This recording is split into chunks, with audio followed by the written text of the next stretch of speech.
ചെറുപ്പകാലത്ത് തന്നെ അങ്ങനെയാണ്. മക്കക്കാര് നബിതങ്ങളുടെ ചെറുപ്പകാലത്ത് മഴയില്ലാതെ വരുമ്പോ പുന്നാര നബിതങ്ങളുടെ പൂമുഖം വാനലോകത്തേക്ക് കാണിച്ചു കൊടുക്കുമ്പോൾ മഴ പെയ്യുന്നു.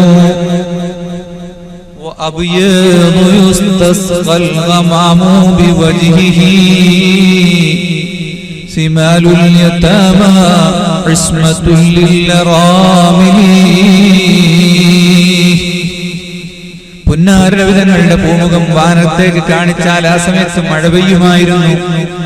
ബീവി ആയിഷ റളിയല്ലാഹു അൻഹായോട് മഴയില്ലാത്ത കാര്യം പറഞ്ഞപ്പോ ആയിഷ ബീവി പറഞ്ഞത് അതാ മച്ചൊന്ന് നീക്കിയിട്ട് നബിതങ്ങളുടെ ജാറത്തിന്റെ മുകൾ ഭാഗം തുറന്നിട്ട് അവിടുത്തെ മഖ്ബറയുടെ മൂട് പൊന്തിച്ചിട്ട് മേൽപോട്ടൊന്ന് കാണിച്ചു കൊടുക്കുക, ഖബർ ആകാശം കാണട്ടെ, എന്നിട്ട് മഴ വർഷിക്കുന്നു.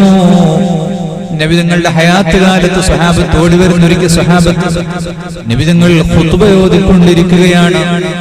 ഒരു അറാബി വന്നുകൊണ്ട് നബിതങ്ങളോട് പറയുന്നു, നബിയേ അത്തൈനാക വൽഅദ്റാഉ തുദ്മീ ലബാനഹാ വഖദ് ശുഗിലത് ഉമ്മുസ്സബീ അനിത്ത്ഫലി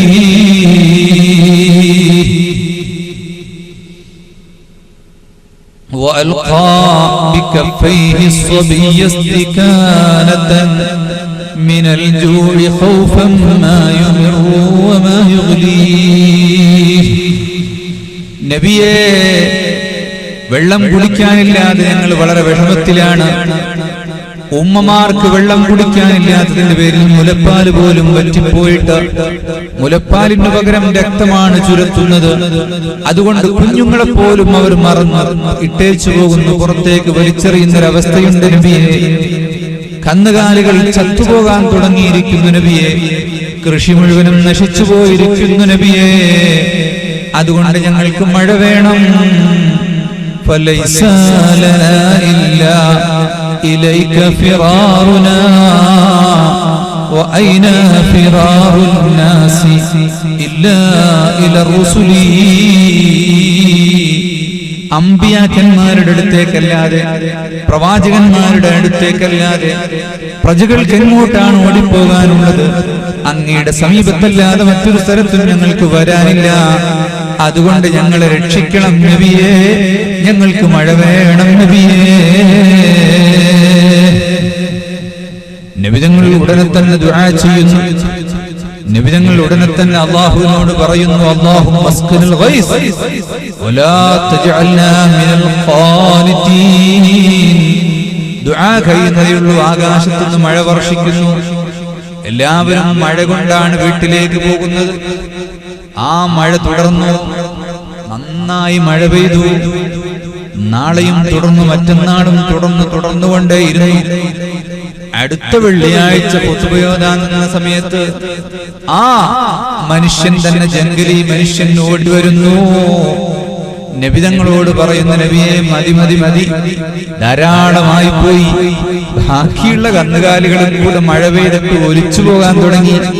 സംഭരിച്ച ധാന്യങ്ങൾ അതും മഴവെള്ളം കാരണം ഒലിച്ചു പോവുകയാണ്. അതുകൊണ്ടൊന്ന് നിർത്തിത്തരണം. നബിതങ്ങൾ ആകാശത്തേക്ക് കൈ ഉയർത്തി വട്ടം കാണിച്ചു. മഴ ദൂരോട്ട് പോകട്ടെ, ഞങ്ങൾക്ക് തൽക്കാലം മതി. അല്ലാഹുമ്മ ഹവാലൈനാ വലാ അലൈനാ. മഴ വേണ്ടാന്ന് ദുആ. എത്ര മഴ വർദ്ധിച്ചാലും മഴ വേണ്ട എന്ന് ദുആ ചെയ്യരുത്. അതാണ് ഞങ്ങളെ പഠിപ്പിച്ചത്. അല്ലാഹുവിന്റെ റഹ്മത്താണ്. അപ്പൊ അല്ലാഹുവിനോട് ദുആ ചെയ്യാം. തൽക്കാലം ഇവിടെ വേണ്ട, കുറച്ച് ചുറ്റു ആയിക്കോട്ടെ. അങ്ങനെ കാട്ടിലും മറ്റൊക്കെ മഴ പെയ്തിട്ട് നാട്ടിൽ വെള്ളം വേണമെങ്കിൽ കാട്ടിൽ മഴ പെയ്യണം. എല്ലാ സ്ഥലത്തും മഴ വേണ്ട എന്നല്ല. ഹവാലൈനാ വലാ അലൈനാ. ബാദിയത്തിലും ഔകാമിലും വാദികളിലും വാലികളിലും മൗണ്ടനുകളിലും മഴ വർഷിക്കട്ടെ എന്ന് പറഞ്ഞു. മഴ ലഖദ് കാന ലക്കും ഫീ റസൂലില്ലാഹി ഉസ്വത്തുൻ ഹസന. മുത്തുനബിയിൽ നിങ്ങൾക്ക് പിൻപറ്റാനുള്ള മോഡലുണ്ട്. നിങ്ങൾക്ക് ഏറ്റവും നല്ല മോഡൽ ഏതാണ്? മോഡലുകൾ ഒരുപാട് രംഗത്തുണ്ടല്ലോ. ആരാണ് ഏറ്റവും നല്ല മോഡൽ? മുത്തുനബിയാണ് മോഡൽ എന്ന് പറഞ്ഞാൽ പിൻപറ്റാവുന്ന ആളാണ്.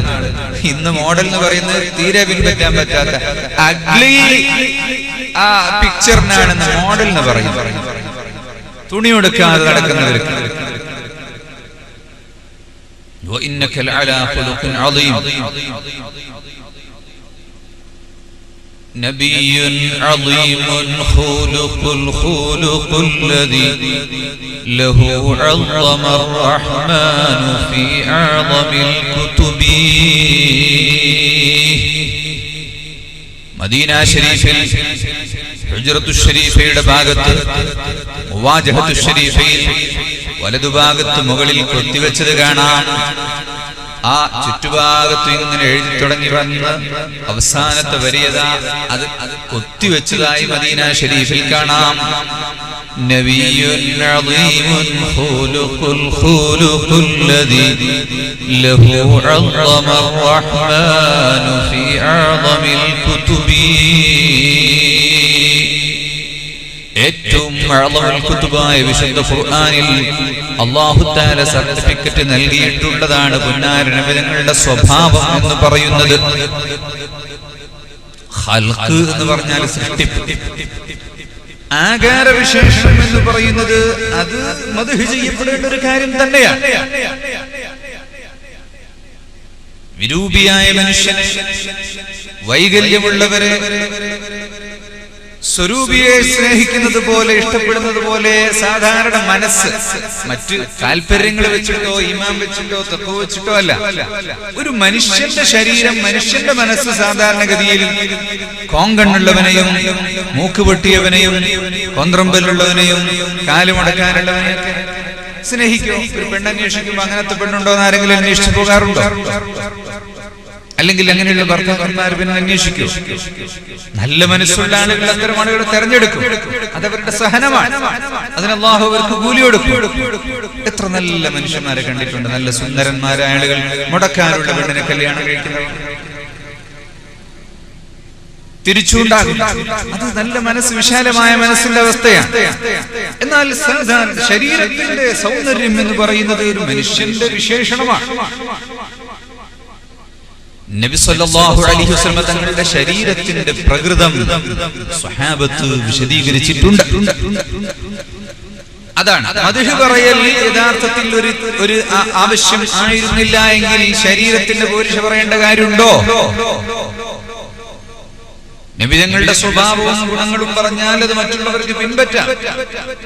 നബിതങ്ങളുടെ പല്ലുകൾ മുല്ലപ്പൂ പോലെ സുന്ദരമായിരുന്നു എന്ന് പറഞ്ഞാൽ അത് കേട്ടിട്ട് നമുക്ക് എന്താ കാര്യം? നമുക്കതുപോലെ പല്ല് വരച്ച് ശരിയാക്കാൻ കഴിയോ? ഇല്ല.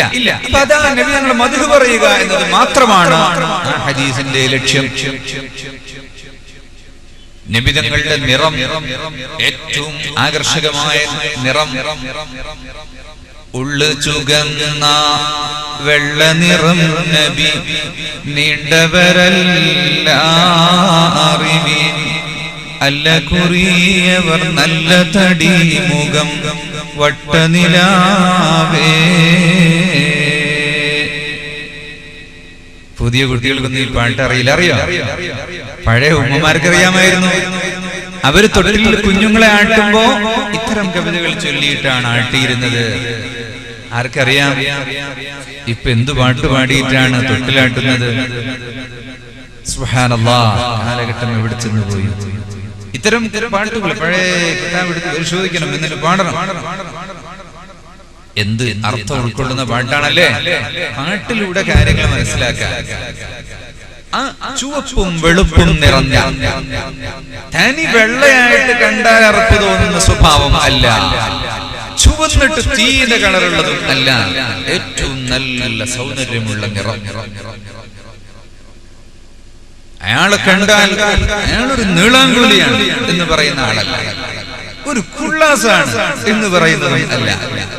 സമൂഹത്തിൽ നിന്നാൽ ഏറ്റവും ആളുകളുടെ ഇടയിൽ നോക്കിയാൽ കാണുന്ന ഉയരമുള്ള, എന്നാൽ അമിതമായ നീളം ഇല്ലാത്ത, കയ്യും കാലും ഒക്കെ പരിശോധിച്ചാൽ അത് അത്യാവശ്യം മസിലും തുടുപ്പുമുള്ള, ശക്തിയുള്ള, അമിത വണ്ണമില്ലാത്ത, നടക്കുന്നത് കണ്ടാൽ ഒരു മിലിറ്ററിയുടെ സെറ്റപ്പ് പോലെ നബിയുടെ നടത്തം കണ്ടാൽ ആ റസൂലുള്ളാഹി സ്വല്ലല്ലാഹു അലൈഹി വസല്ലം തങ്ങളുടെ ഓരോ ഒരു കാര്യവും. മുടി വാർന്ന് പിന്നോട്ട് വാർന്നു വെച്ച് പിന്നിൽ മുറിച്ച് ചില സമയത്ത് പെരടി വരെ ചിലപ്പോൾ അതിന്റെ മേലെ കൃത്യമായി മുറിച്ചു വെച്ച് എണ്ണ തേച്ച് പല്ലു തേച്ച് താടി വാർന്നു വെച്ച് മീശ ശരിപ്പെടുത്തി ഇങ്ങനെ അത് സൗന്ദര്യം സംരക്ഷിക്കാൻ പോകുന്ന സമയത്ത് നല്ല സദസ്സുകളിലേക്ക് പോകുമ്പോൾ നല്ല വസ്ത്രം ധരിക്കുക. ആരാണ് ലോകത്ത് പഠിപ്പിച്ചത്? ആരാണ് പഠിപ്പിച്ചത്? നല്ല ക്വാളിറ്റിയുള്ള വസ്ത്രം ധരിക്കുക, നല്ല വസ്ത്രം ധരിക്കുക. ഞങ്ങളുടെ വസ്ത്രം കാലഘട്ടത്തിൽ ലഭിച്ചതിൽ ഞങ്ങൾ കയ്യിലൊന്നും ഇല്ലാത്ത ആളാണ്, വലിയ സമ്പന്നനല്ല. പലപ്പോഴും തുടർച്ചയായ ദിവസങ്ങളിൽ നബിതങ്ങളുടെ വീട്ടിൽ അടുപ്പിൽ തീ കത്തിയിട്ടില്ല. ഒരു ദിവസം ഭക്ഷണം ഉണ്ടാക്കിയാൽ രണ്ടാമത്തെ ദിവസം തീ കത്തിക്കില്ല. ചൂടാക്കിയിട്ടൊന്നും കഴിക്കാറില്ല. എന്താ തിന്നതൊരിക്കലും ബാക്കിയാവാറില്ല, അതിന് മാത്രം അവിടെ ഉണ്ടാവാറില്ല. ചൂടാക്കി കഴിക്കേണ്ട ആവശ്യം വന്നിട്ടില്ല. പക്ഷെ എന്നാൽ ഉള്ളത് കണ്ടാൽ നല്ല വൃത്തിയിലും വെടുപ്പിലും. അഹ്സിനൂ സിയാബക്കും, ഇതൊക്കെ പഠിപ്പിച്ചത് മുഹമ്മദുർ റസൂലുള്ളാഹി സ്വല്ലല്ലാഹു അലൈഹി വസല്ലം തങ്ങളാണ്. എല്ലാ കാര്യവും പഠിപ്പിച്ചു. അങ്ങനെ ശരീരത്തിന്റെ സ്വഭാവം സ്വഹാബത്ത് വളരെ സ്പഷ്ടമായി അത് വിശദീകരിക്കുന്നുണ്ട്. ആ കാര്യത്തിൽ യാതൊരു ന്യൂനതയും പറയാനില്ല. എന്നാൽ നബി സല്ലല്ലാഹു അലൈഹി വസല്ലമയുടെ സ്വഭാവമാണ് പഠിക്കേണ്ടത്. നബി സല്ലല്ലാഹു അലൈഹി വസല്ലം തങ്ങളുടെ ആദാബുകൾ, ചിട്ടകൾ, അവിടുത്തെ നൃത്തവും ഇരുത്തവും നോട്ടവും സംസാരവും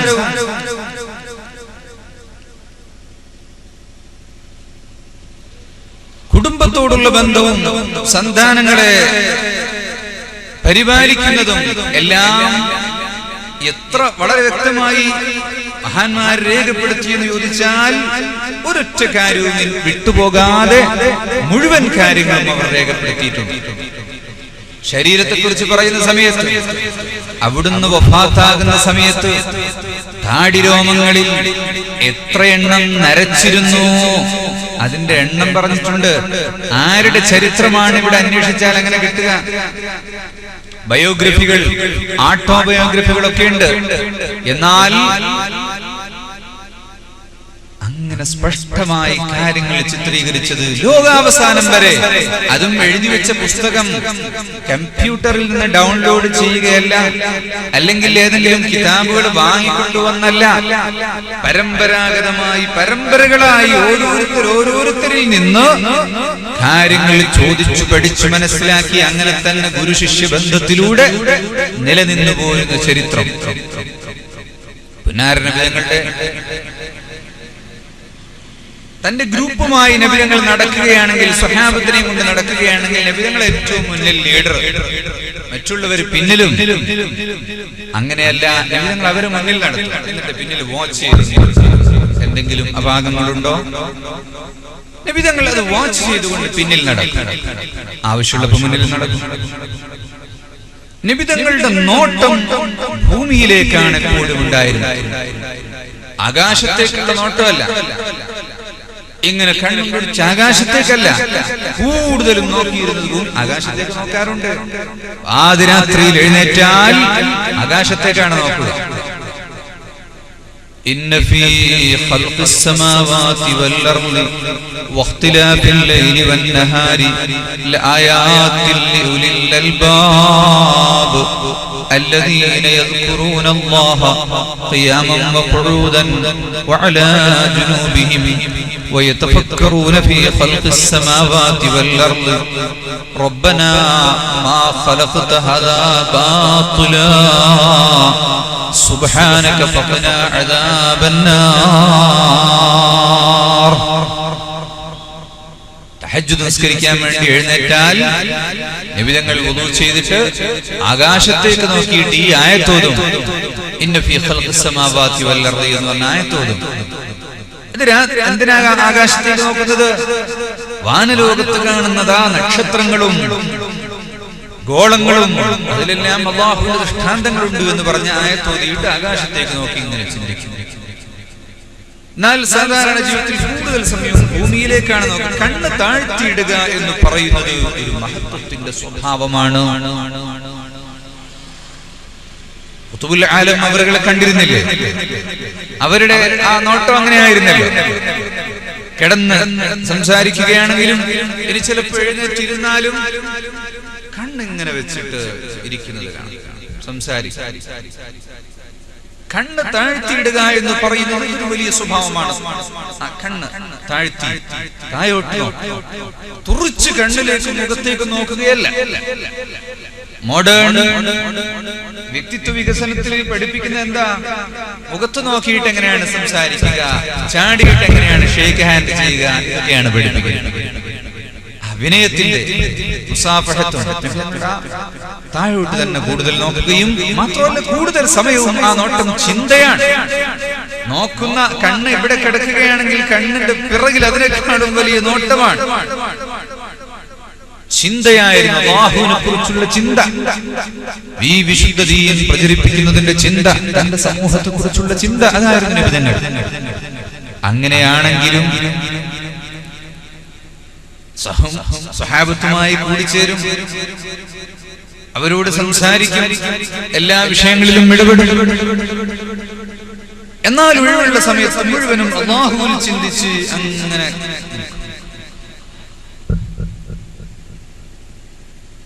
വേണ്ടാത്ത സംസാരങ്ങളൊന്നും പറയില്ല. പറയുന്ന കാര്യങ്ങൾ വളരെ കൃത്യമായിരിക്കും.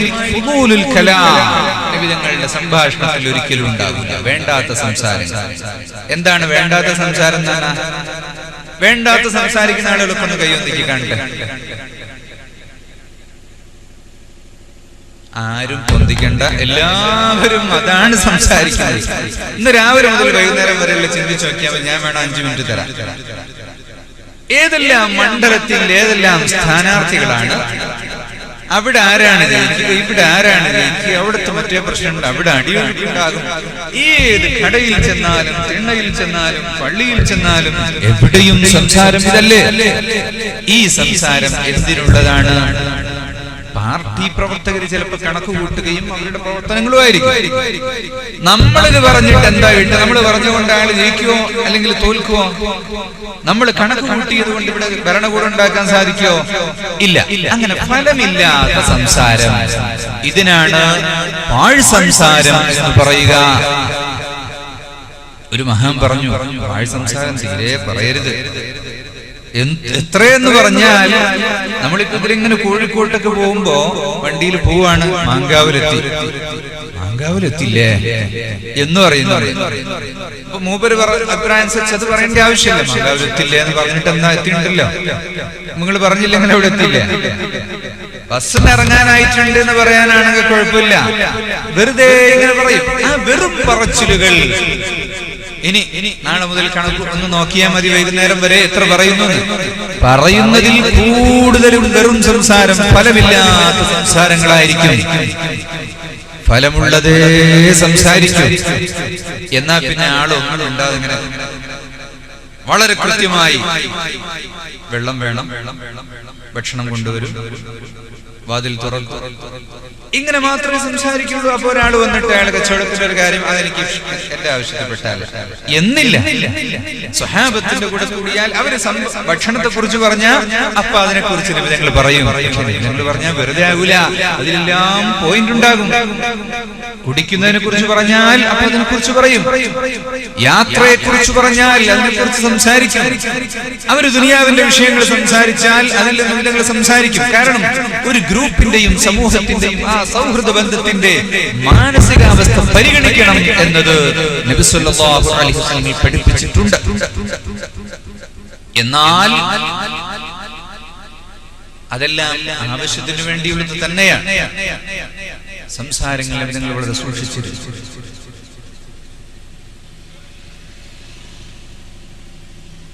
എല്ലാവരെയും നബിതങ്ങളുടെ ജീവിതത്തിലുണ്ടായ കാര്യങ്ങൾ, മോഡലുകൾ എന്ന് പറഞ്ഞാൽ നമുക്ക് പിൻപറ്റേണ്ട കാര്യങ്ങൾ, നബിതങ്ങളുടെ മാത്രമായ വിശേഷണങ്ങളുണ്ട്. നബിതങ്ങളുടെ മാത്രമായ വിശേഷണങ്ങൾ അത് നമുക്ക് നേടിയെടുക്കാൻ സാധിക്കില്ല. നബിതങ്ങൾ ചിലപ്പോ ദിവസങ്ങളോളം രാത്രിയും പകലും ഉറങ്ങാതെ ഇബാദത്ത് ചെയ്യും. അത് നമുക്ക് സാധിക്കില്ല. സാധിക്കാത്ത കാര്യം എടുക്കാൻ നമ്മോട് കൽപ്പനയില്ല. തുടർച്ചയായി ചിലപ്പോൾ നോമ്പനുഷ്ഠിക്കും, അത് നമ്മോട് പിൻപറ്റാൻ പറഞ്ഞിട്ടില്ല. അതുപോലെ നബി സല്ലല്ലാഹു അലൈഹി വസല്ലം തങ്ങളുടെ ജീവിതത്തിലുള്ള ചില പ്രത്യേക സുന്നത്തുകൾ ഉണ്ട്, അത് എല്ലാവർക്കും ഇല്ല. എന്നാൽ നബി തങ്ങളുടെ ജീവിതത്തിൽ നമുക്ക് പിൻപറ്റേണ്ട സുന്നത്തുകൾ അത് അന്വേഷിച്ച് പഠിക്കുകയും അത് പിൻപറ്റുകയും ചെയ്യുക എന്ന് പറയുന്നത് മുഹിബ്ബിന്റെ ലക്ഷണമാണ്. ഒരിക്കലെങ്കിലും അങ്ങനെ ചെയ്തു നോക്കാനുള്ള ഒരാഗ്രഹം. നബി തങ്ങൾ ഭക്ഷണം കഴിക്കുമ്പോ ഇടത്തുകാലിൽ ഇരുന്ന് വലതുകാല് പൊക്കി വെക്കുമായിരുന്നു എന്നൊരു ഹദീസ് കണ്ട ഒരു ദിവസമെങ്കിലും, ഏറ്റവും ചുരുങ്ങിയത് ഒരു ദിവസമെങ്കിലും അങ്ങനെ ഇരിക്കാനുള്ള ഒരു പൂതി, ഒരാഗ്രഹം മനസ്സിലുണ്ടായി കിട്ടിയാൽ അതിന് മഹബ്ബത്ത് എന്ന് പറയും. നബിതങ്ങളുടെ വസ്ത്രധാരണം ഏതു രൂപത്തിലായിരുന്നു എന്ന് കണ്ടാൽ അപ്പൊ ഒരിക്കലെങ്കിലും ആ ഒരു നിറത്തിലുള്ള ഡ്രസ്സ് ഇട്ട് വെക്കുക, ഒരു ദിവസമെങ്കിലും ആ ഒരു കുപ്പായിട്ട് വെക്കുക, ഒരു ദിവസമെങ്കിലും ആ തലേ കിട്ടുന്ന അങ്ങനെ ഒരു ആഗ്രഹം മനസ്സിലുണ്ടാവുക. അങ്ങനെയാണ് സ്വഹാബത്ത് നടന്നിരുന്നത്. മുത്തബിഉസ് സുന്ന സയ്യിദുനാ അബ്ദുല്ലാഹി ഇബ്നു ഉമർ റളിയല്ലാഹു അൻഹുമാ, ഉമർ ഖത്താബ് തങ്ങളുടെ മകൻ സയ്യിദുനാ അബ്ദുല്ലാഹി ഇബ്നു ഉമർ സ്വഹാബത്തിന്റെ കൂട്ടത്തിൽ വലിയ പ്രമുഖനായ പണ്ഡിതനാണ്. മുത്തബിഉസ് സുന്ന എന്ന അതാ സ്നേഹം, ആ സ്നേഹ പ്രകടനത്തിന്റെ ഭാഗമായിട്ടുള്ള ഒരു ഇത്തിബാഅ്, സ്നേഹ പ്രകടനത്തിന്റെ ഭാഗമായിട്ട് അങ്ങനെ ഒരു ഇത്തിബാഅ്. ചിലപ്പോൾ ചെരുപ്പില്ലാതെ നടക്കും, ചിലപ്പോൾ ചെരുപ്പ് നടത്തി ചവിട്ടിയിട്ട് നടക്കും, കഴുതപ്പുറത്തും കുതിരപ്പുറത്തും ഏറ്റവും മുന്തിയ കുതിരപ്പുറത്തും എല്ലാം നബിതങ്ങൾ കയറിയിട്ടുണ്ട്. മഹാന്മാരുടെ ജീവിതത്തിൽ അങ്ങനെ കാണാം. കുണ്ടൂർ ഉസ്താദ് ഒരു കഴുതയെ വാങ്ങി, എന്നിട്ട് കുണ്ടൂരിന്ന് കയറിയിട്ട് ചെമ്മാട്ടങ്ങാടിയിലൊക്കെ കഴുതപ്പുറത്ത് ഇങ്ങനെ വരും. അത് ആ സുന്നത്തെടുക്കാൻ വേണ്ടിയിട്ട് കുതിരപ്പുറത്ത് സവാരി ചെയ്തു. ആ സുന്നത്ത് ഉദ്ദേശിച്ചുകൊണ്ട് ചെയ്ത കാര്യങ്ങളെല്ലാം ചെയ്യുക എന്ന് പറഞ്ഞ ഒരു കാര്യം അല്ലാഹു സുബ്ഹാനഹു വ തആല കൊടുത്ത സർട്ടിഫിക്കറ്റ്, ലഖദ് കാന ലക്കും ഫീ റസൂലില്ലാഹി ഉസ്വത്തുൻ ഹസന. നിങ്ങൾക്ക് മോഡൽ ചെയ്യണമെങ്കിൽ എല്ലാ കാര്യത്തിലും റസൂലുള്ളാഹി സ്വല്ലല്ലാഹു അലൈഹി വസല്ലം നിങ്ങൾക്ക് മോഡലുണ്ട്. അപ്പൊ അത് പരിശോധിക്കുകയും സീറ പഠിക്കുകയും നമ്മള് സഹോദരന്മാർ പ്രത്യേകം ചിന്തിക്കേണ്ട ഒരു കാര്യം, ജീവിതത്തിൽ സ്വഭാവമാക്കേണ്ട ഒരു കാര്യമാണ്. എവിടെയെങ്കിലും ചെന്ന ഒരു നിശ്ചയത്തിന് എന്ന മുസ്ലിയാരെത്താനുണ്ട്, തങ്ങളെത്താനുണ്ട്, 10 താമസമുണ്ട്, അവിടെ ഇരിക്കുക. അപ്പൊ എന്താ ചർച്ച ചെയ്യാ? അവിടെ ചർച്ച ചെയ്യേണ്ടത് നബി സല്ലല്ലാഹു അലൈഹി വസല്ലം തങ്ങളുടെ സീറയിൽ നിന്നുള്ള ഒരു കാര്യം ഒരാൾ പറയണം, അല്ലെങ്കിൽ ഇൽമ് പറയണം, കർമ്മശാസ്ത്രം പറയണം, ഒരു മസല പറയണം, അല്ലെങ്കിൽ ചോദിക്കണം. എന്താണ് ഉസ്താദേ ഈ നെൽകൃഷിയുടെ സക്കാത്ത് എങ്ങനെ കൊടുക്കണം? അയാൾ നെല്ല് കൃഷി ചെയ്യുന്ന ആളാണെങ്കിൽ അപ്പൊ ചോദിക്കും, മറ്റുള്ളവരൊക്കെ കൂടും കേൾക്കും, അങ്ങനെയല്ല എങ്ങനെയാണ് ഒരു ഡിസ്കഷൻ വരും, ചർച്ച വരും. നിങ്ങളുടെ സീറ എവിടെയായിരുന്നു? നബിതങ്ങൾ ആദ്യമായിട്ട് നബിതങ്ങളുടെ സ്വഹാബത്ത് ഹിജ്റ പോയത് എങ്ങോട്ടായിരുന്നു? ഏത് തീയതിയായിരുന്നു? നബിതങ്ങൾ എവിടെ വെച്ച് വരുമ്പോഴായിരുന്നു? നബിതങ്ങളുടെ ഉമ്മ മരിച്ചു എന്നായിരുന്നു? മക്കത്ത് വെച്ചല്ലേ? അല്ലല്ലോ, മദീന വെച്ചാണ്. മദീന എന്നല്ലല്ലോ. അപ്പൊ മറ്റേ പറയും അല്ല, മദീനയിൽ നിന്ന് വരുന്ന വഴിയിലാണ് അബുവാ എന്ന സ്ഥലത്ത്. അപ്പൊ ഒരു ഇൽമ കിട്ടി. പിന്നെ അടുത്ത സ്ഥലത്ത് വേറെ ഒരു പരിപാടിക്ക് പോകാനുണ്ട്, വീട് കുടിയിരിക്കലിന് പോകാനുണ്ട്. അപ്പൊ അവിടെ ചെല്ലുമ്പോ കുറഞ്ഞ ഗ്യാപ്പ് ഉണ്ടെങ്കിൽ അവിടെ അപ്പോ കാക്ക സംസാരം തുടങ്ങണം. മുത്തുനബിന്റെ ഉമ്മ വഫാത്തായത് അബുവായിൽ വെച്ചാണ്. ഞാൻ ആദ്യം കരുതിയ മക്കത്ത് വെച്ചായിരുന്നു. ഇന്ന് അസറിന് അവിടെ നിശ്ചയത്തിന് ഇപ്പോ അവിടെ ഉസ്താദ് പറഞ്ഞോട് ചോദിച്ചപ്പോ ഉസ്താദ് ഇങ്ങനെയെന്ന് പറഞ്ഞു. അപ്പോ അവിടെയുള്ള ആളുകളും കേട്ടു. നമ്മുടെ സംസാരങ്ങൾ ഒഴിവ് സമയങ്ങളിൽ സീറയും നല്ല കാര്യങ്ങളും പറയാൻ വേണ്ടി ഉപയോഗിച്ചാൽ, അത് ജീവിതത്തിൽ ഒരു സ്വഭാവമാക്കി എടുത്താൽ അതുകൊണ്ട് നമുക്ക് വലിയ കാര്യം ഉണ്ടാകും. കാര്യം പ്രത്യേകം ശ്രദ്ധിക്കണം എന്ന് ഞാൻ ഓർമ്മപ്പെടുത്തുകയാണ്. ഒഴിവ് സംസാരങ്ങൾ അത്തരം കാര്യങ്ങളിൽ ഉപയോഗപ്പെടുത്തുക. നബി തങ്ങൾ ദേഷ്യപ്പെടാറുണ്ടോ? നബി തങ്ങൾ ദേഷ്യപ്പെടാറുണ്ട്. എന്നാൽ ദുനിയാവിന്റെ കാര്യത്തിൽ ഒരിക്കലും നബി സല്ലല്ലാഹു അലൈഹി വസല്ലം ദേഷ്യപ്പെട്ടിട്ടില്ല.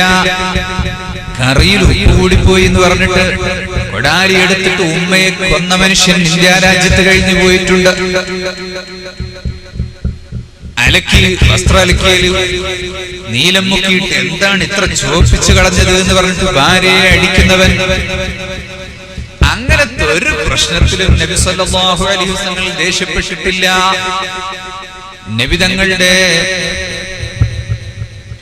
ഖാദിമായി വർഷങ്ങളോളം നിന്ന സയ്യിദുന അനസ് ഇബ്നു മാലിക് റളിയല്ലാഹു അൻഹു, നബി തങ്ങളുടെ ഖാദിമിന്റെ പേരെന്തായിരുന്നു? അനസ് റളിയല്ലാഹു അൻഹു. അനസ് റളിയല്ലാഹു അൻഹു. മക്കളുണ്ടാവുമ്പോൾ പേരിടാൻ വേണ്ടി അന്വേഷിക്കുന്നവരതാ അനസ് നല്ല പേരിട്ടോ. പേരിടാൻ അന്വേഷിക്കുമ്പോ കണക്ക് കൂട്ടിയിട്ട് അപ്പുറം ഇപ്പുറം ഒപ്പിച്ചിട്ട് ഉസ്താദിനോട് ബറക്കത്തിന് പേര് ചോദിക്കും. എന്നാ ഉസ്താദ് പറഞ്ഞെടുത്താലോ, വേറൊന്നും പറ്റുമോ? ഓന്റെ സ്റ്റൈലുള്ള പേര് കിട്ടണം. എന്നാ പിന്നെ ഓനെന്നെ കിട്ടാൻ പോരാ. സ്വഹാബത്തിന്റെയും മഹാന്മാരുടെയൊക്കെ പേര് ബിലാൽ.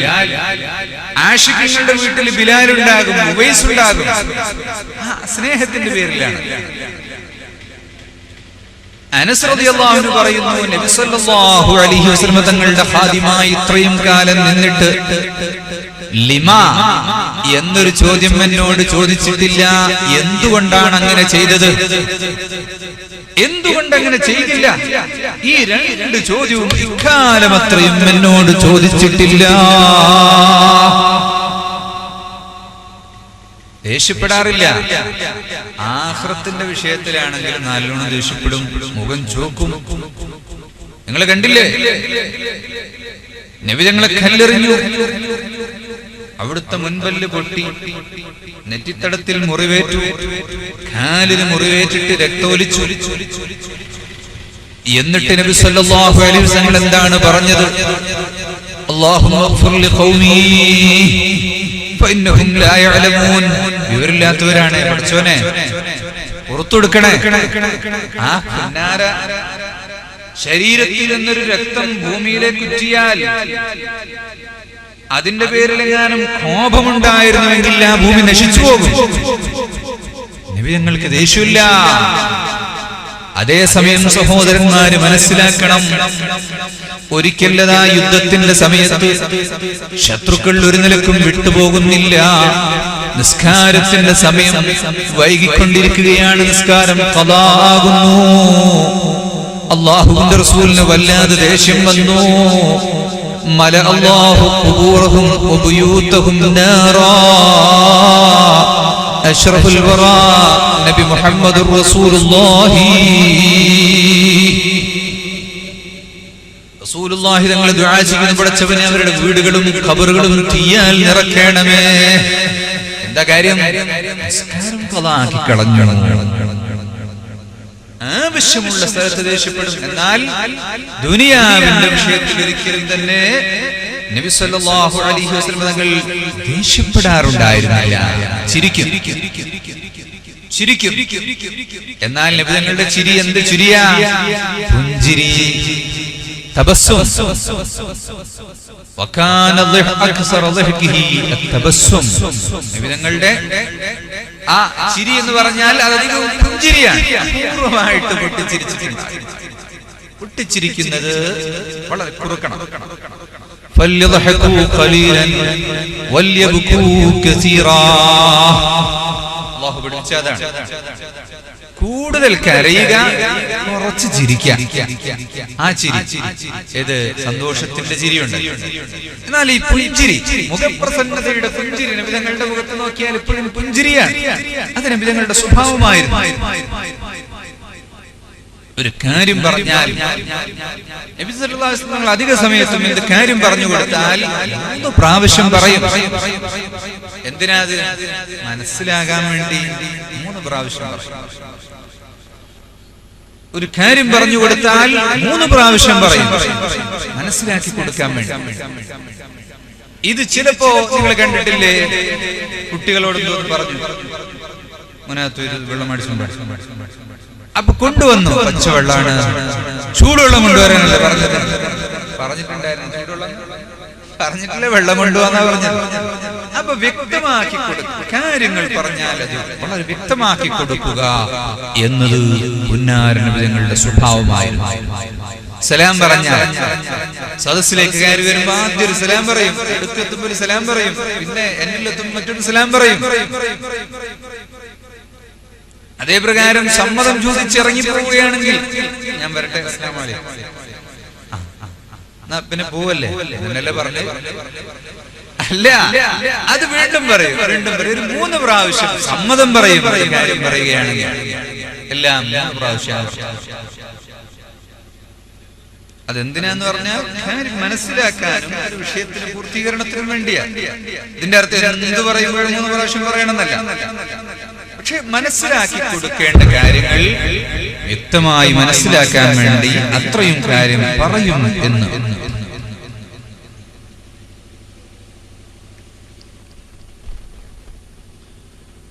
ഭക്ഷണത്തിന്റെ കാര്യം ഞാൻ പറഞ്ഞു, ഒരിക്കലും ഭക്ഷണത്തെ കുറ്റം പറയും. നല്ല ഉഷാറാ ഭക്ഷണം എന്ന് പറയും.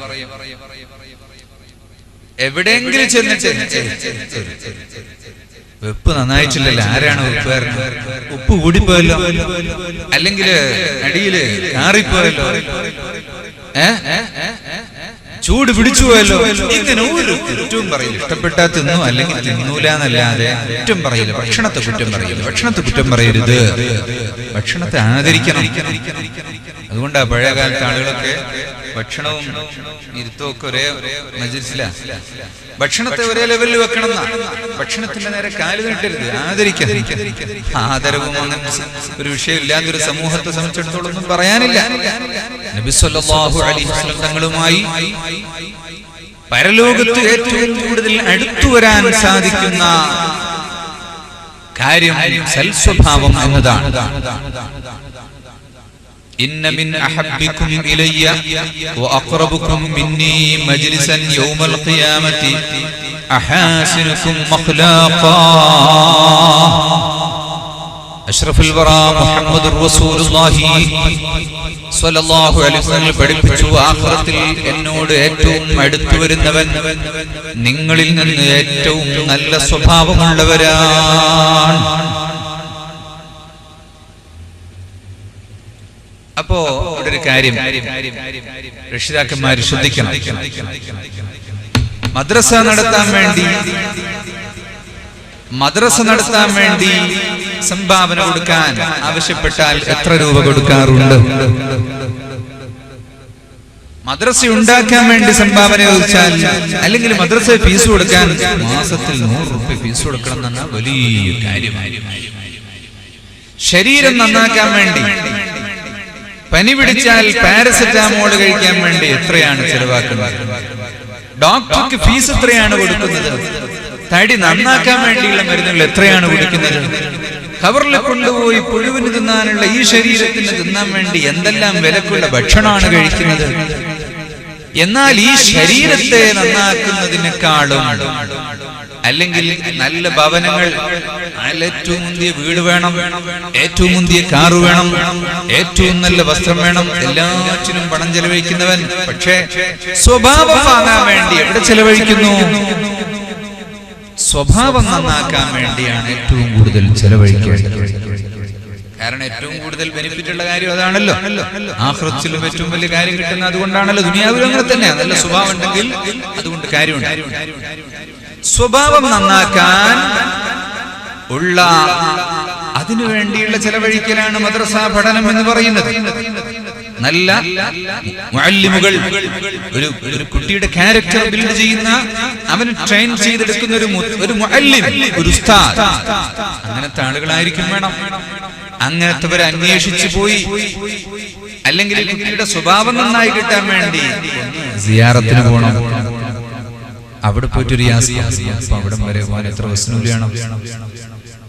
നാഗാലാൻഡും വീഗാലാൻഡും എന്ന് പറഞ്ഞിട്ട് ഭൂരിവാസം കാണാൻ വേണ്ടി മുസ്ലിം കുട്ടികളൊക്കെ പോകാറില്ലേ? എല്ലാ കൊല്ലവും പെരുന്നാളിന്റെ അന്ന് കാണാം. വീഗാലാൻഡ് കാണാൻ പോയി വരുന്ന വഴിയെ കുടുംബവും ഒന്നിച്ച് വാഹനാപകടത്തിൽ മരിച്ചു. അങ്ങനെ മരിക്കാത്തൊരു പെരുന്നാൾ എന്നാണുള്ളത്? സുഹൃത്തുക്കളെ, നമുക്ക് പോകാൻ പറ്റൂല. വിനോദം അനുവദിക്കപ്പെട്ടതുണ്ട്. ആ വിനോദങ്ങളെല്ലാം മക്കള് വാപ്പനോട് പറയും വീഗാലാൻഡ് പോകാൻ പോകണം. വാപ്പ് വിചാരിക്കും എന്തോ മുന്തിയ കാര്യമാണ്, ഉടുത്തുണിയില്ലാതെ കുളിക്കുന്നത് കാണാനാണ് പോകുന്നത്. എന്നാൽ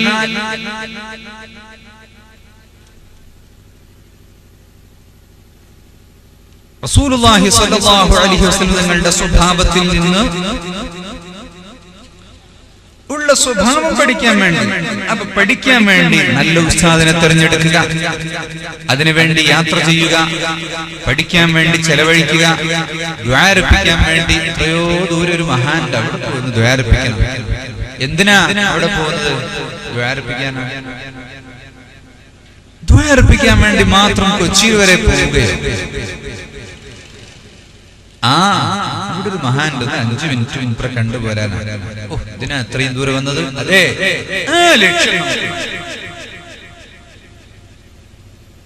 ആലുവായി മൂപ്പരുടെ കറാമത്തിൽ കാണാം. ومن كراماته ما قال حين أتى شخصان في حاجة من أرض كي تكلا فقال واحدهم من لم نلاق ولي قصد بكتبه يقضي لي الوطرا وحينما وصل في دار مقصده قال الولي صريحا ذلك الخبر. ഉറങ്ങണ്ട ആൾക്കാർ, ഉറക്ക് തെളിയാൻ ഒരു കഥ പറഞ്ഞു. ആലുവായ മുസ്ലിയാർ വലിയ മഹാനായിരുന്നു. മൂപ്പര് കാണാൻ വേണ്ടി തിരൂരിലെ കൈത്തക്കരയിൽ 2 ആൾക്കാർ ട്രെയിനിൽ നിന്ന് അവരിങ്ങനെ പറഞ്ഞു, നമുക്ക് അവിടെ പോകുമ്പോ മൂലിയർപ്പാപ്പനെ കണ്ടില്ലെങ്കിൽ എന്ത് ചെയ്യും? മൂലിയർപ്പാപ്പനെ കണ്ടില്ല, നമ്മൾ കൊച്ചിയിൽ പോയാലോട്ട് ഷിപ്പ്യാർഡ്, തുറമുഖമുണ്ട്, പിന്നെ പലതുണ്ട്, അതൊക്കെ കാണാം. അങ്ങനെ 2 അവിടെ എത്തിയപ്പോ മൂപ്പരുണ്ട് വിളിച്ചു പറഞ്ഞു, കൊച്ചിക്ക് പോണോ? കൊച്ചിക്ക് പോണോ? അങ്ങോട്ട് പോയിക്കോ, ആലുവിൽക്ക് വരില്ല എന്ന് പറഞ്ഞൊരു സംഭവം അതിന്റെ ഇടയ്ക്ക് പറഞ്ഞതാ. അപ്പൊ റസൂലുള്ളാഹി സ്വല്ലല്ലാഹു അലൈഹി വസല്ലം നിങ്ങളുടെ സ്വഭാവം എന്തെന്ന് ഓരോ കാര്യങ്ങളും പഠിക്കുകയും അത് ജീവിതത്തിൽ പകർത്തുകയും ചെയ്യാം. അത് ആവർത്തിക്കണം. ആർക്കാണ്? നമ്മൾ ജീവിതത്തിൽ ഒരു സ്വഭാവം പഠിച്ചാൽ ആ സ്വഭാവം നമ്മോട് മറന്നുപോകും. മറ്റാരോടെങ്കിലും കൂടെ ചേർന്ന് യാത്ര ചെയ്യുമ്പോൾ അയാളുടെ സ്വഭാവം കുറച്ചിങ്ങോട്ട് പഠിക്കും. അല്ലെങ്കിൽ ഒരാളുമായി ഒരു ഫ്രണ്ട്ഷിപ്പ് ഉണ്ടാകുമ്പോൾ അയാളുടെ സ്വഭാവം പഠിക്കും. അങ്ങനെ നാം അറിയുന്നതും ജീവിതത്തിൽ ഉള്ളതുമായ പതിവുകൾ മാറിപ്പോകും. അപ്പോ ഇടക്കിടക്ക് സീറകൾ വായിക്കണം. നബി തങ്ങളുടെ സ്വഭാവത്തിൽ ഏറ്റവും വലിയൊരു സ്വഭാവമായിരുന്നു അവിടുത്തെ ഔദാര്യം. ഞാൻ പറഞ്ഞല്ലോ, തുടർച്ചയായി വീട്ടിൽ അടുപ്പ് കത്താത്ത നബി തങ്ങൾ, പക്ഷേ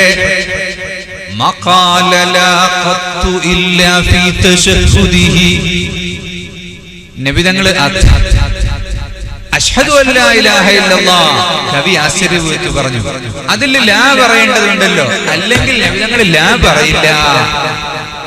ലാ എന്നൊരു വാക്ക് പറയില്ല എന്ന് പറഞ്ഞാൽ ആര് ചോദിച്ചാലും ഇല്ല എന്ന് നബി തങ്ങൾ പറയില്ല. ഹദീസിൽ കാണാം, ഒരിക്കലും ആരോടും ലാ എന്ന് പറയില്ല. ചില ഹദീസിൽ കാണാം, ഇസ്ലാമിന്റെ പേരിൽ ചോദിച്ചാൽ പിന്നെ ഇല്ല എന്ന് പറയുന്ന ഒരു സ്വഭാവമില്ല, എന്തെങ്കിലും കൊടുക്കും. ചിലപ്പോ ഒന്നും ഉണ്ടാകൂല. ഒന്നുമില്ലാത്തപ്പോഴും ആരെങ്കിലും വന്ന് ചോദിക്കും. ചോദിക്കുന്നവന് ഇതന്നെ ഒരു പണിയല്ലേ, കിട്ടാൻ തുടങ്ങിയാൽ പിന്നെ വീണ്ടും ചോദിക്കും. ഒരിക്കൽ നബി സല്ലല്ലാഹു അലൈഹി വസല്ലം നല്ലൊരു കുപ്പായിട്ട് ഇങ്ങോട്ട് വന്നു. അപ്പോ ഒരാള് വന്നിട്ട് കുപ്പായം എനിക്ക് തരുമോ എന്നാ ചോദിക്കുന്നത്. നബിതങ്ങൾക്ക് ഏറ്റവും ഇഷ്ടമുള്ള കുപ്പായമാണ്. നബിതങ്ങൾ ഉള്ളിൽ ചെന്ന് കുപ്പായം ഒഴിച്ചു മാറ്റി വേറൊരു കുപ്പായം എടുത്തിട്ട് വന്നിട്ട് കൊന്നി അയാൾ കൊടുത്തു. അതായിരുന്നു സ്വഭാവം. അവിടെ നിന്ന് അയച്ചു കൊടുത്തില്ല. കാരണം നബിതങ്ങൾക്ക് ഹയാ ഉണ്ടായില്ല. ഹയാ സ്വഭാവത്തിൽ ഞാനത് പറയാം. ഈ കറമിന്റെ സ്വഭാവം ഉദാരത എന്ന് പറയുന്നത് ആര് ചോദിച്ചാലും ഇല്ല എന്ന് പറയില്ല. കയ്യിൽ ഇല്ലാത്ത സമയത്ത് വന്നാൽ ആ കടന്ന് വായിക്കൊണ്ടേ ഞാൻ പിന്നെ കൊടുത്തോളാം. അവനോട് വാങ്ങിക്കോ, ആ കടയിൽ നിന്ന് എന്റെ പേരിൽ എന്റെ അക്കൗണ്ടിൽ വാങ്ങിക്കോ, പിന്നെ ഞാൻ കൊടുത്തുകൊള്ളാം എന്ന് നബി തങ്ങൾ പറയുമായിരുന്നു. നബി തങ്ങളുടെ സ്വഭാവം വകാന അജ്വദൻ നാസി കാന ജൂദുഹു കർരീഹിൽ മുർസല. ആ നന്മ അടിച്ചു വീശുന്ന കാറ്റ് പോലെ അടിച്ചു വീശുന്നതായിരുന്നു നബി തങ്ങളുടെ ഔദാര്യം. വകാന അജ്വദു മാ യകൂനു ഫീ റമളാന ഹീന യഅതീഹി ജിബ്രീലു യുദാരിസുൽ ഖുർആൻ. റമളാനിൽ ജിബ്രീൽ അലൈഹിസ്സലാം വന്ന് എല്ലാ വർഷവും റമളാനിൽ ഖുർആൻ ആവർത്തിക്കും. ജിബ്രീൽ അലൈഹിസ്സലാം ഇങ്ങോട്ട് ഓതിക്കൊടുക്കും, കേൾക്കും. നബി തങ്ങൾ അങ്ങോട്ട് ഓതിക്കൊടുക്കും, ജിബ്രീൽ അലൈഹിസ്സലാം കേൾക്കും. അങ്ങനെ ഓത്തിന്റെ സമയത്ത് പ്രത്യേകം സംഭാവനകൾ ചെയ്യുമായിരുന്നു, ദാനധർമ്മങ്ങൾ ചെയ്യുമായിരുന്നു. ഒരിക്കൽ നബി തങ്ങൾക്ക് ആരോ ഒരു വാതി നിറയെ, ഒരു മലഞ്ചുരി നിറയെ ആട്ടിനെ കൊടുത്തു. ഒരാള് വന്നിട്ട് എന്തോ ചോദിച്ചു. അപ്പൊ അയാൾക്ക് ഒന്നായിട്ട് ആടിനെ ഒന്നായിട്ട് തന്നെ കൊടുത്തു. കിട്ടിയാൽ അപ്പൊ ചെലവഴി. അത് കുറച്ച് സൂക്ഷിച്ചു വെക്ക, പട്ടിണിയാൻ പറ്റൂലല്ലോ എന്ന് ചിന്തിക്കുമായിരുന്നില്ല. അല്ലാഹു തആല അങ്ങനെ വിളിക്കും എന്നല്ല നബി തങ്ങൾ പഠിപ്പിച്ചില്ലേ?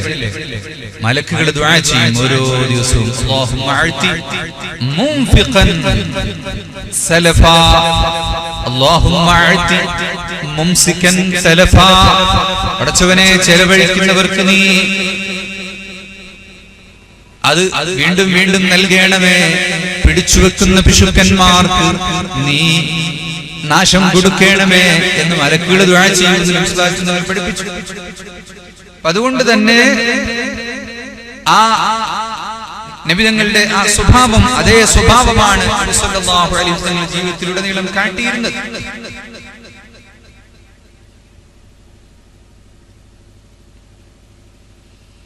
ഒരിക്കൽ ഒരാൾ 90,000 ദിർഹം കൊണ്ടുവന്ന് നബി സല്ലല്ലാഹു അലൈഹി വസല്ലം കൊടുത്തു. എത്ര? 90,000 ദിർഹം. അതാ പായന്റെ മുകളിൽ അവിടെ വെച്ചു. പിന്നെ എഴുന്നേറ്റ് നിന്ന് അത് കൊടുത്തു തീർത്തിട്ടല്ലാതെ പിന്നെ വർത്താനം. പിന്നെ അത് കൊടുക്കാൻ തുടങ്ങി. ഇങ്ങനെ കൊടുക്കുന്ന പിന്നെ ആരോ വന്നത് ചോദിക്കുന്നു, അങ്ങോട്ടൊന്നും ശ്രദ്ധല്ല, ഇത് തീരട്ടെ.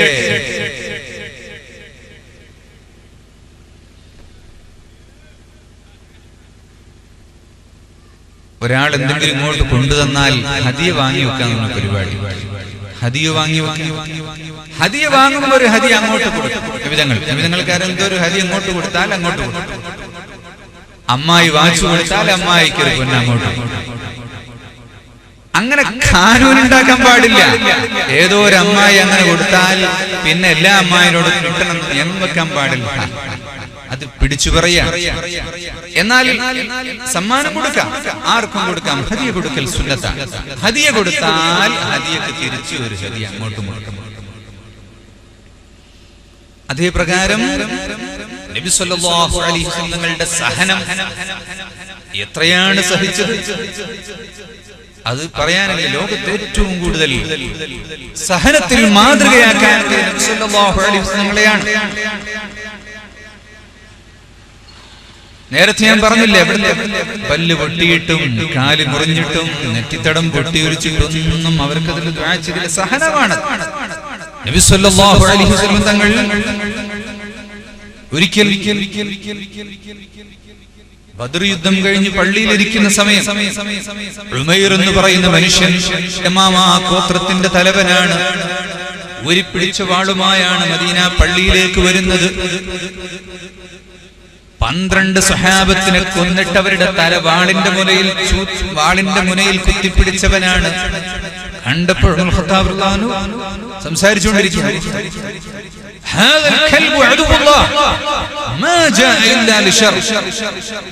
അല്ലാഹുവിന്റെ പട്ടിയത് കടന്നു വരുന്നു, കുഴപ്പമുണ്ടാക്കാൻ വേണ്ടത് അവൻ. സ്വഹാബത്തിനെ വിളിച്ചിട്ട് പോയിട്ട് നബിതങ്ങളുടെ അടുത്ത് പോയി നിൽക്കണം, അവിടെ പോയി നിൽക്കണം സംരക്ഷണത്തിന് എന്ന് പറഞ്ഞിട്ട് ഉള്ളിലേക്ക് പറഞ്ഞയച്ചു. എന്നിട്ട് നബിതങ്ങളോട് ഒന്ന് പറഞ്ഞതാ അദുവുല്ലാഹി വന്നിട്ടുണ്ട്. വലിയ പേരുകളുടെ കിങ്കരനാണ്, ശൈത്താൻ എന്നാണ് അയാൾക്ക് അന്ന് ആളുകൾ കൊടുത്ത പേര്. അത്രയും മോശമായ പ്രവർത്തനങ്ങളാണ്. നബിതങ്ങളോട് എന്ന് പറഞ്ഞു അങ്ങോട്ട് കയറ്റിയ നബിതങ്ങൾ പറഞ്ഞു വന്നോട്ടെ. പള്ളിയിലേക്ക് കടത്തിക്കൊണ്ടുവന്നു. വാള് പിടിച്ചിട്ടുണ്ട്. ഉമർ ഖത്താബ് തങ്ങൾ തോളിലൊന്നും ഇങ്ങനെ പിടിച്ചു. നബിതങ്ങൾ പറഞ്ഞിട്ടുണ്ടെങ്കിലും ഉമർ റളിയല്ലാഹു അൻഹു നബിതങ്ങളോടുള്ള ആ സ്നേഹത്തിന്റെ കാഠിന്യം കൊണ്ട് പഹയനെങ്ങാനും കൈയൊന്ന് പൊന്തിച്ചാലോ എന്ന് കരുതിയിട്ട് പിടിച്ച അപ്പ് വലിക്കാൻ വേണ്ടി തോളിൽ പിടിച്ചു. നബിതങ്ങൾ പറഞ്ഞു ബുദ്ധിമുട്ടാക്കണ്ട.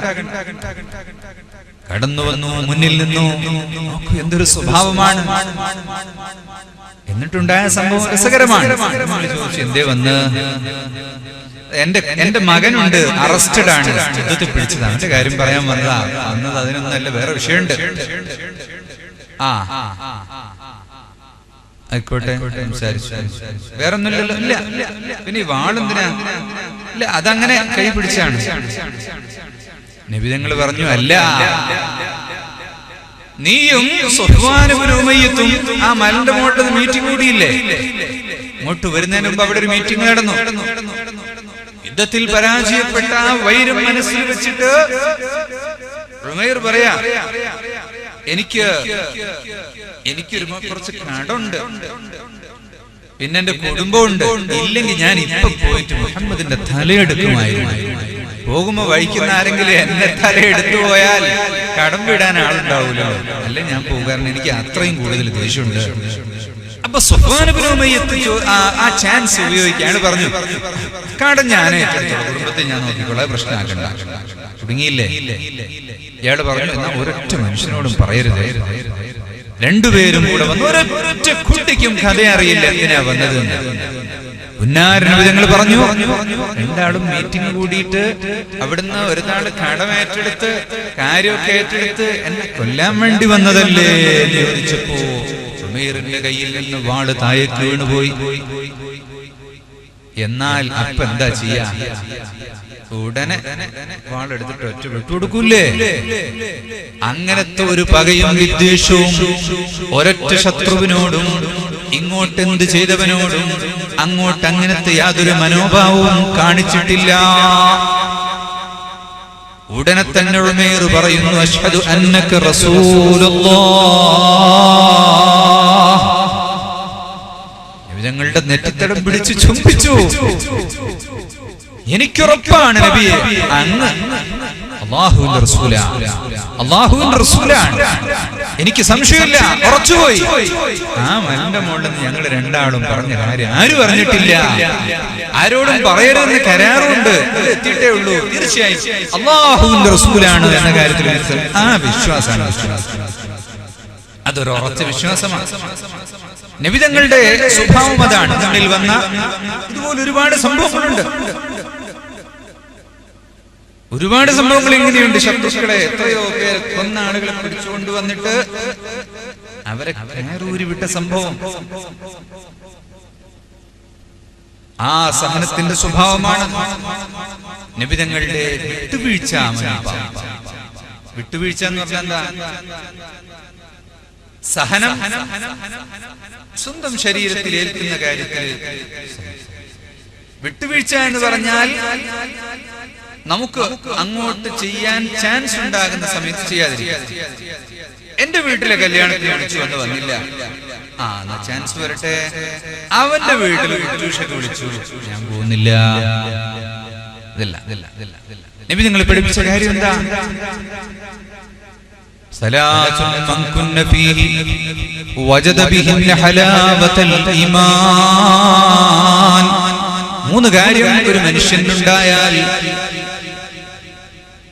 ഹസബഹുല്ലാഹു ഹിസാബൻ യസീറാ, ഹിസാബില്ലാതെ അവനെ സ്വർഗ്ഗത്തിൽ കടക്കുന്നതാണെന്ന് നബി തങ്ങൾ ഓഫർ കൊടുത്തു. എന്താണത്? തസ്ലു മൻ ഖതഅക, നിന്നോട് കുടുംബ ബന്ധം മുറിച്ചവനെ നീ അങ്ങോട്ട് ബന്ധം ചേർക്കുക. വതഅഫു അമ്മൻ ളലമക, ഇങ്ങോട്ട് അക്രമം കാണിച്ചവന് നീ അങ്ങോട്ട് മാഫ് ചെയ്തു കൊടുക്കുക.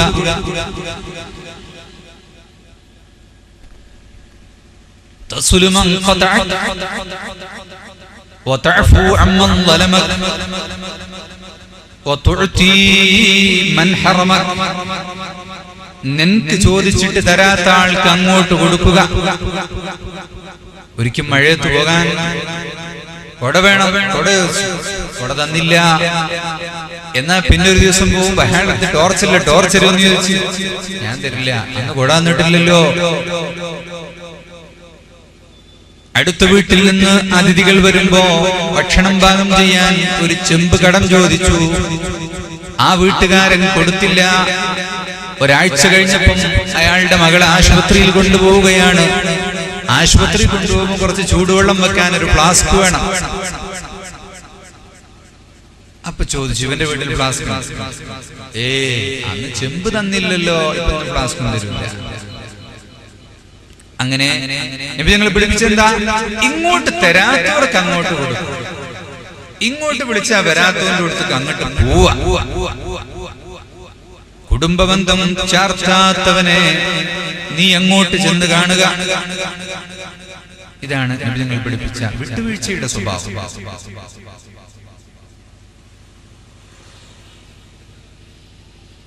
ഇനി നബി സല്ലല്ലാഹു അലൈഹി വസല്ലമയുടെ ധീരത. എന്താണ് ധീരത? ധീരത എന്ന് പറഞ്ഞാൽ ആക്രമിക്കലല്ല. ധീരത എന്ന് പറഞ്ഞാൽ മറ്റുള്ളവരൊക്കെ ഒതുക്കലല്ല. മറിച്ച് പ്രതിസന്ധി ഘട്ടത്തിൽ പിടിച്ചു നിൽക്കാനുള്ള കഴിവും ആവശ്യമെങ്കിൽ രംഗത്തിറങ്ങാനുള്ള ഒരു ധൈര്യം. നബി തങ്ങൾ ആരെയും ആക്രമിക്കൂല, ഇങ്ങോട്ട് ചെയ്തവൻ അങ്ങോട്ട് ദ്രോഹിക്കൂല, പക മനസ്സിലില്ല, വിദ്വേഷമില്ല. ധൈര്യമില്ലാത്തത് കൊണ്ടാണോ ഇതെല്ലാം? പേടിച്ചിട്ട് ചെയ്യാത്തവരുണ്ട്, നബി തങ്ങൾ പേടിച്ചിട്ട് ചെയ്യാത്തവരല്ല. ധൈര്യം, നബി തങ്ങളുടെ ധൈര്യം അതിമഹത്തായ ധൈര്യമാണ്. ഒരിക്കൽ നബി തങ്ങൾ കുട്ടിയായ സമയം, ചെറുപ്പത്തിൽ തന്നെ അബൂജഹൽ എന്ന് പറയുന്ന അബൂജഹൽ ലഅനത്തുല്ലാഹി അലൈഹി ഒരാളോട് പണം വാങ്ങി കൊടുത്തില്ല. സ്വഭാവം അങ്ങനെയാണ്. സാധു വന്ന നബി തങ്ങളോട് പറഞ്ഞു. സാധു വന്നങ്ങനെ കാബത്തിന്റെ അടുത്ത് പറഞ്ഞു, ആരോട്? ഇയാൾ പൈസ വാങ്ങി തന്നിട്ടില്ല. മുഹമ്മദിനോട് പറയുന്നു. മുഹമ്മദ് നബി തങ്ങളുടെ അടുത്ത് ചെന്നു നബി തങ്ങളോട് പറഞ്ഞപ്പോ, ഓ അബൂജഹൽ ആരാണ്? മക്കയെ കിടുകിടാ വിറപ്പിക്കുന്ന കിങ്കരനാണ്, ഒരു മനുഷ്യൻ പോകില്ല. നബി സല്ലല്ലാഹു അലൈഹി വസല്ലം മർദ്ദിതന്റെ കൂടെയാണ്, പീഡിതന്റെ കൂടെയാണ്. നാക്കിട്ടടിക്കുകയല്ല, നബി തങ്ങൾ കാര്യങ്ങൾ ചെയ്തു കൊടുക്കുകയാണ്. നബി തങ്ങൾ അയാളെ കൂട്ടിച്ചെന്നു. വാതിലും പുറത്തു വരാൻ പറയും. നീ ഇയാൾക്ക് പൈസ കൊടുക്കാനുണ്ടോ? ഉടനെ കൊടുക്കണം. അബൂജഹലിനോട് ആരെങ്കിലും പറയാൻ ധൈര്യം വരുമോ? നബി തങ്ങളുടെ മുന്നിൽ അബൂജഹൽ വിറച്ചുപോയി. ഉടനെ കാശ് എടുത്തുകൊണ്ടുപോയി കൊടുത്തു. നബി തങ്ങൾക്ക് അല്ലാഹു തആല പ്രത്യേകമായ ഖുവ്വത്ത് നൽകിയിരുന്നു.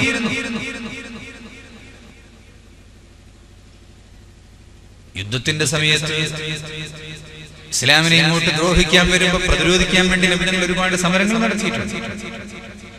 എന്നാൽ ഗ്ലാസിട്ട മുറിയിൽ നിന്ന് മറ്റവരെ കൊണ്ട് നിയന്ത്രിക്കുകയല്ല, നബി തങ്ങൾ ഓരോരുത്തരെ കൊണ്ട് കാര്യങ്ങൾ നിയന്ത്രിച്ചിരുന്നു. എങ്കിൽ സന്നിഗ്ധ ഘട്ടത്തിൽ ആരുമില്ല, നബി തങ്ങൾ നേരിട്ടിറങ്ങി. لا كذب أنا ابن عبد المطلب أنا النبي لا كذب أنا ابن عبد المطلب എന്ന് പറഞ്ഞു ഞങ്ങൾ അങ്ങ് ഇറങ്ങി.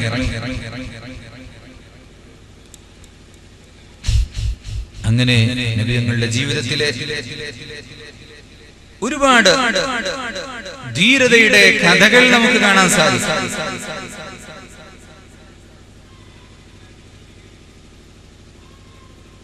എന്നാൽ നബിതങ്ങളുടെ മുന്നിൽ കഴിവുള്ള സമയത്ത്, ശക്തിയുള്ള സമയത്ത് ഒരിക്കലും നബിതങ്ങളൊന്നും ചെയ്തില്ല.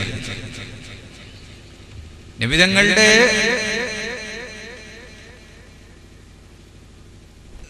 പ്രസ്ഥാനത്തെ ഏറ്റവും കൂടുതൽ ദ്രോഹിക്കുകയും ഏറ്റവും കൂടുതൽ പ്രയാസപ്പെടുത്തുകയും ചെയ്ത ആളുകൾ അവർ ഇസ്ലാമിലേക്ക് കടന്നു വന്നപ്പോ നീ ഇങ്ങോട്ട് ചേരാൻ പറ്റൂല, ഇത്രയും ആളുകളെ കൊന്നിട്ട് ഇങ്ങോട്ട് വരികയാണോ, ഇത്രയും കാലം ഞങ്ങളെ ദ്രോഹിച്ചിട്ട് ഇപ്പം ഞങ്ങൾക്ക് വിജയം കിട്ടിയപ്പോ കൂടെ വരികയാണല്ലേ, കൂടെ നിൽക്കാൻ വേണ്ടി, അധികാരം നേടാൻ വേണ്ടി എന്ന് പറഞ്ഞില്ല. അധികാരം ലഭിച്ചതിന് ശേഷം, മക്ക ഫത്ഹിന് ശേഷവും കടന്നു വന്ന ഓരോരുത്തരെയും യാതൊരു പ്രതികാരവും ഇല്ലാതെ, എല്ലാവരെയും കയ്യിൽ കിട്ടിയിട്ട് യാതൊരു പ്രതികാരവും ഇല്ലാതെ മുഹമ്മദുർ റസൂലുള്ളാഹി സ്വല്ലല്ലാഹു അലൈഹി വസല്ലം തങ്ങൾ അതാ എല്ലാവർക്കും മാഫ് കൊടുക്കുന്നു. ലാ തസ്രീബ അലൈക്കുമുൽ യൗം, യൂസുഫ് നബി അലൈഹിസ്സലാം പറഞ്ഞതുപോലെ നിങ്ങൾക്കെതിരെ യാതൊരു പ്രതികാരവും ഇല്ല. മൻ ദഖല ദാറ അബീ സുഫിയാൻ ഫഹുവ ആമിൻ. ശത്രുപക്ഷത്ത് നിന്ന് ആരെങ്കിലും ഉണ്ടെങ്കിൽ ഒന്നോ അബൂ സുഫിയാന്റെ വീട്ടിലേക്ക് കയറിയ ഇങ്ങനെ ഓരോ സ്ഥലം കാണിച്ചു. കഅബയുടെ വാതിലിൽ ആരെങ്കിലും അങ്ങനെ പുള്ളികളെ ആരെങ്കിലും ഉണ്ടോ ഇവിടെ വന്നോ, ആരോടും യാതൊരു എതിർപ്പുമില്ല, ആരും ചോദിക്കാനില്ല, എന്തു പ്രതികാരം ചെയ്താലും ഒന്നും തടയാനില്ല. അത്തരം സന്ദർഭത്തിൽ നബി തങ്ങൾ അവർക്ക് വിട്ടുവീഴ്ച നൽകി. ഏറ്റവും ധീരനായ നബി സല്ലല്ലാഹു അലൈഹി വസല്ലം. സമൂഹത്തിൽ നബി തങ്ങൾക്ക് വേണ്ടത് എന്താണ്, അത് കൊടുക്കാൻ ആളുണ്ട്. നബി തങ്ങൾക്ക് എന്തു വേണമെങ്കിലും കൊടുക്കാൻ നബിയെ സ്നേഹിക്കുന്ന ഒരുപാട് ആളുകളുണ്ട്. എന്നാൽ ദുനിയാവ് സമ്പാദിക്കുന്നതിനും സമാഹരിക്കുന്നതിനും നബി തങ്ങൾ കൊതിച്ചില്ല. നബി തങ്ങളുടെ വീട്ടിൽ എപ്പോഴും പട്ടിണിയാണ്. നബി തങ്ങൾ വഫാത്താകുന്ന സമയത്ത് അവിടുത്തെ പടയങ്കി പണയത്തിലായിരുന്നല്ലോ. അവിടുത്തെ ജീവിതം ആ നിരക്കുള്ള പരിത്യാഗത്തിൻ്റെതായിരുന്നു. അടുപ്പ് തുടർച്ചയായി കത്തിയിട്ടില്ലാത്ത നബിതങ്ങൾ. നബിതങ്ങൾക്ക് വേണമെങ്കിൽ അല്ലാഹു സുബ്ഹാനഹു വ തആല സ്വർണ്ണമാക്കി കൊടുക്കും. വറാബദതുൽ ജിബാലു ശുമ്മു മിൻ ദഹബി അൻ നഫ്സിഹി ഫഅറാഹ അയ്യമാ ശമമി. പർവ്വതങ്ങൾ സ്വർണ്ണമാകാമെന്ന് പറഞ്ഞ് നബി തങ്ങളുടെ പിന്നാലെ വന്നിട്ടുണ്ട്. വേണമെങ്കിൽ നബി തങ്ങളുടെ കൾച്ചറുകൾ ഓരോന്നും അല്ലാഹു തആല സ്വർണ്ണമാക്കി കൊടുക്കുന്ന അവസ്ഥയുണ്ട്. പക്ഷേ നബി സല്ലല്ലാഹു അലൈഹി വസല്ലം തങ്ങൾ പരിശുദ്ധ ദീൻ നടത്താൻ വേണ്ടി, ദീനിന്റെ കാര്യങ്ങൾ ചെയ്യാൻ വേണ്ടി സ്വഹാബത്തിനോട് സംഭാവന പിരിച്ചിട്ട് ആവശ്യമുള്ള സമയത്ത് സംഭാവനകൾ പിരിച്ചിട്ടാണ് ദീൻ നടത്തിയത്. ഓരോ പ്രശ്നമുള്ള ആളുകളുടെ പ്രശ്നങ്ങൾ പരിഹരിച്ചു കൊടുക്കുന്നു, പ്രയാസമുള്ള ആളുകളുടെ പ്രയാസങ്ങൾ പരിഹരിച്ചു കൊടുക്കുന്നു. ഖദീജത്തുൽ കുബ്രാ സയ്യിദത്തുനാ ഉമ്മുൽ മുഅ്മിനീൻ റളിയല്ലാഹു അൻഹാ പുന്നാര നബി തങ്ങൾക്ക് വഹി ലഭിച്ച സമയത്ത് നബി തങ്ങൾ ജിബ്രീൽ അലൈഹിസ്സലാമിൽ നിന്ന് ആദ്യമായി വഹി ലഭിച്ച ആ വലിയ ഭാരവുമായി ലോകാവസാനം വരെയുള്ള ഉമ്മത്തിനെ സംസ്കരിക്കാനും അവർക്ക് ദഅവത്ത് എത്തിച്ചു കൊടുക്കാനുമുള്ള അല്ലാഹുവിന്റെ വലിയ ആ ഉത്തരവാദിത്വം ഏറ്റെടുത്തു വന്നപ്പോൾ ഉത്തരവാദിത്വത്തിന്റെ ബോധത്തോടുകൂടി നബി തങ്ങൾ പരിഭ്രമിച്ചു ബേജാറായി. നബി തങ്ങൾ പനിച്ചു വിറച്ച സമയത്ത് സമ്മിലൂനി എന്നെ പുതപ്പിട്ട് മൂടൂ ഖദീജ എന്ന് പറഞ്ഞ് നബി തങ്ങൾ കിടക്കുന്ന സമയത്ത് ഖദീജ ബീബി റളിയല്ലാഹു അൻഹ വറഖത്ത് ബിൻ നൗഫൽ എന്ന് പറയുന്ന മഹാപണ്ഡിതന്റെ സമീപത്ത് പോകുന്നു. വേദപണ്ഡിതനാണ് വറഖത്ത് ബിൻ നൗഫൽ. പൂർവ്വവേദങ്ങൾ പഠിച്ച മഹാനാണ്, പണ്ഡിതനാണ്. എന്താണ് ഇക്കാര്യമെന്ന് അറിയാൻ വേണ്ടിയാണ് ബീവി പോകുന്നത്. ഭർത്താവിന് രോഗം വരുമ്പോ ഭാര്യ പരിചരിക്കാനും ആ കാര്യത്തിൽ അന്വേഷിക്കാനും ചികിത്സ തേടിയും ഭാര്യയാണല്ലോ ബേജാറായി രംഗത്ത് വരുന്നത്. ഖദീജ ബീവി അതാ വറഖത്ത് ബിൻ നൗഫൽ റളിയല്ലാഹു അൻഹുവിന്റെ സമീപത്ത് എന്ന സമയത്ത് അവിടുത്തോട് ഈ കാര്യങ്ങളെല്ലാം പറഞ്ഞപ്പോ വറഖത്ത് ബിൻ നൗഫൽ പറയുന്നു, ഇതാ നബി തങ്ങൾക്ക് വന്നിരിക്കുന്നത് മൂസ നബി അലൈഹിസ്സലാമിന്റെ അടുത്ത് വന്ന അതേ ദൂതൻ തന്നെയാണ്, ജിബ്രീലാണ്. ഹാദൻ നാമൂസുല്ലദീ ജാഅ ഇലാ മൂസ അലൈഹിസ്സലാം. മൂസ നബി അലൈഹിസ്സലാമിന്റെ അടുത്ത് വന്ന അതേ വഹിയുമായിട്ട് അതേ ആള് തന്നെയാണ് വന്നിരിക്കുന്നത്.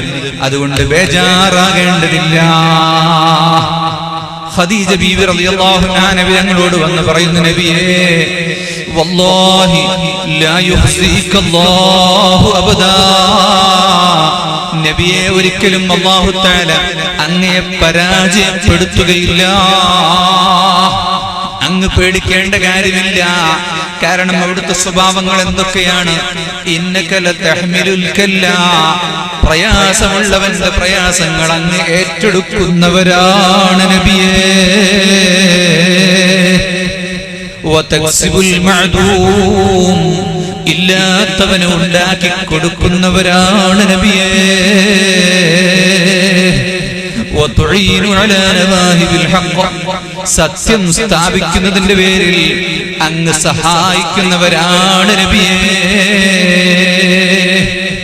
നബിതങ്ങളുടെ സ്വഭാവ ഗുണങ്ങൾ എണ്ണി പറഞ്ഞുകൊണ്ട് അതാ ഖദീജ ബീവി റളിയല്ലാഹു അൻഹാ പറയുന്നു, അതുകൊണ്ട് തന്നെ ഒരിക്കലും അല്ലാഹു തആല നിങ്ങളെ പരാജയപ്പെടുത്തുകയില്ല. പുന്നാര നബി സല്ലല്ലാഹു അലൈഹി വസല്ലം അവിടുത്തെ ആരെല്ലാം ദ്രോഹിക്കാൻ വന്നിട്ടുണ്ടോ അവർക്ക് ദുനിയാവിലും ആഖിറത്തിലും നാശമുണ്ടായിട്ടുണ്ട്. നബിതങ്ങളെ ആരെല്ലാം സ്നേഹിച്ചിട്ടുണ്ടോ അവർ ഈ ദുനിയാവിൽ വെച്ച് തന്നെ അതിന്റെ മാധുര്യം അനുഭവിച്ചിട്ടുണ്ട്. ഇൻഷാ അല്ലാഹ് രണ്ടും നമുക്ക് നാളെ പറയാം. നബിതങ്ങളെ സ്നേഹിച്ചവരുടെ കഥകളും നബിതങ്ങളെ ദ്രോഹിച്ചവരുടെ ദുരിതങ്ങളും. അതുകൊണ്ട് നമുക്ക് ഈ സമയത്ത് നബി സല്ലല്ലാഹു അലൈഹി വസല്ലം തങ്ങളുടെ സ്വഭാവം ഉൾക്കൊള്ളാനും പഠിക്കാനും പ്രതിജ്ഞയെടുത്ത് അതിനുവേണ്ടിയുള്ള ഒതന്റിക് ആയിട്ടുള്ള വളരെ ആധികാരികമായിട്ടുള്ള പുസ്തകങ്ങൾ അത് വായിക്കുക, ആധികാരികമായിട്ടുള്ള ആളുകളിൽ നിന്ന് കാര്യങ്ങൾ അന്വേഷിച്ചും ചോദിച്ചും പഠിക്കുക, അങ്ങനെ ആ സുന്നത്തുകൾ പതിവാക്കുക എന്നുള്ള ആ ഒരു മഹബ്ബത്തിന്റെ വഴിയിലേക്ക് നാം കടന്നു വരണം. അല്ലാഹു നമുക്ക് തൗഫീഖ് നൽകുമാറാവട്ടെ എന്ന് പ്രാർത്ഥിച്ചുകൊണ്ട് ഇന്നത്തെ വാക്കുകൾ അവസാനിപ്പിക്കുകയാണ്. റബ്ബ് സുബ്ഹാനഹു വ തആല അല്ലാഹു പറഞ്ഞത് കേട്ടതുമെല്ലാം അവന്റെ സ്വാലിഹായ അമലായി സ്വീകരിക്കുമാറാവട്ടെ. അബൂലഹബിന്റെ സമ്പാദ്യവും അബൂലഹബിന്റെ സന്താനങ്ങളും ഒന്നും അയാൾക്ക് യാതൊരു ഗുണവും ചെയ്തില്ല. അബൂലഹബ് നരകത്തിൽ പ്രവേശിക്കുന്നതാണ്.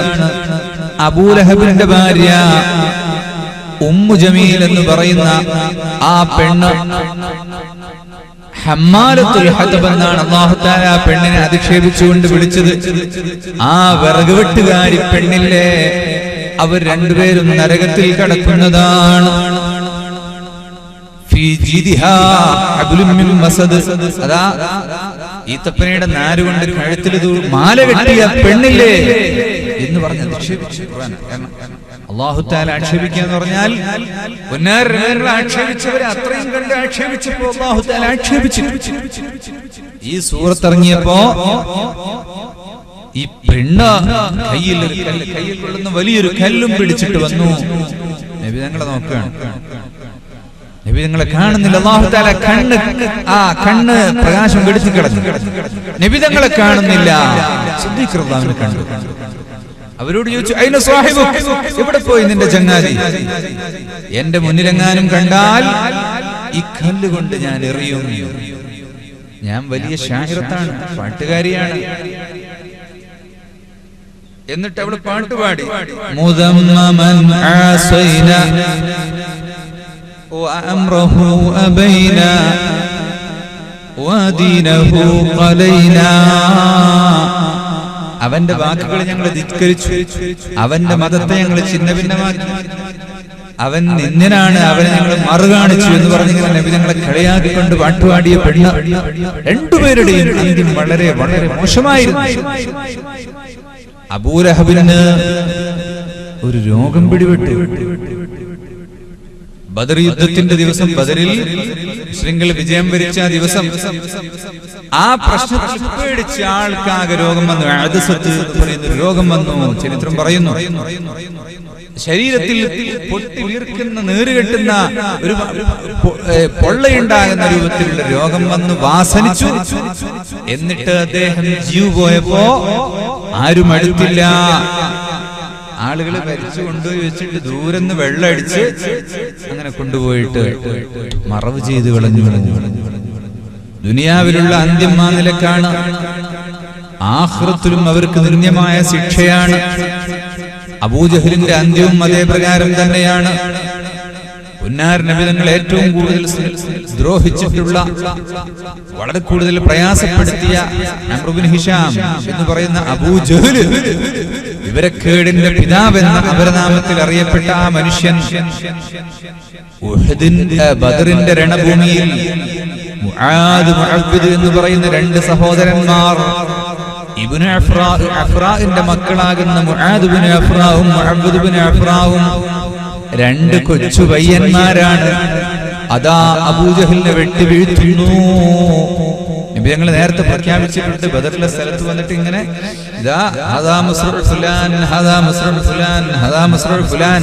അബൂജഹൽ ഇവിടെ മരിച്ചു വീഴും, ഉത്ബത്ത് ഇവിടെ, ഷൈബത്ത് ഇവിടെ എന്നെല്ലാം പറഞ്ഞിട്ടുണ്ട്. അതേ പ്രകാരത്തിൽ തന്നെ വളരെ നിന്ദ്യമായിട്ട് നബി തങ്ങളെ കളിയാക്കി ഊക്കി വിളിച്ചു. നബി തങ്ങളെ കുറിച്ച് സാഹിർ എന്ന് പറഞ്ഞവർ, നബി തങ്ങളെ കുറിച്ച് ഭ്രാന്തനെന്ന് പറഞ്ഞവ വലീദ് ഇബ്നു മുഗീറ, അല്ലാഹു തആല അവനെ വളരെ കൂടുതൽ ആക്ഷേപിച്ചു. ഹമ്മാസിൻ മശ്ശാഇൻ ബിനമീം മന്നാഇൻ ലിൽ ഖൈരി മുഅ്തദിൻ നസീം ഉതുല്ലിൻ ബഅദ ദാലിക സനീം അൻ കാന ദാ മാലിൻ വബനീൻ. വലീദ് ഇബ്നു മുഗീറത്തിനെ പറ്റി ഖുർആൻ ആക്ഷേപിച്ചു. എന്തുമാത്രം പറഞ്ഞു? നമീമത്തുമായി നടക്കുന്ന മനുഷ്യൻ,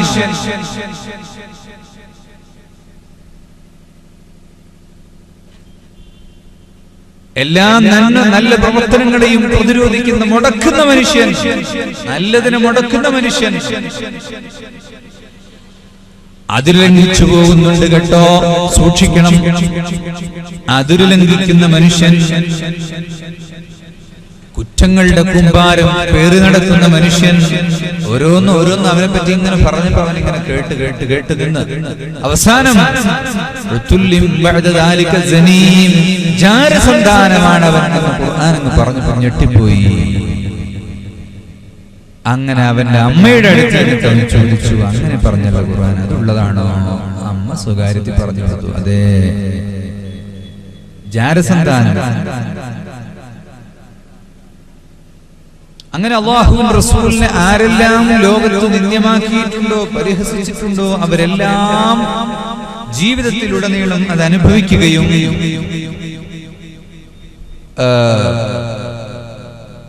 അവർക്ക് അതേ രൂപത്തിൽ തന്നെ ഏറ്റവും മോശമായ ശിക്ഷയാണ് അല്ലാഹു സുബ്ഹാനഹു വ തആല പരലോകത്ത് നൽകുന്നത്.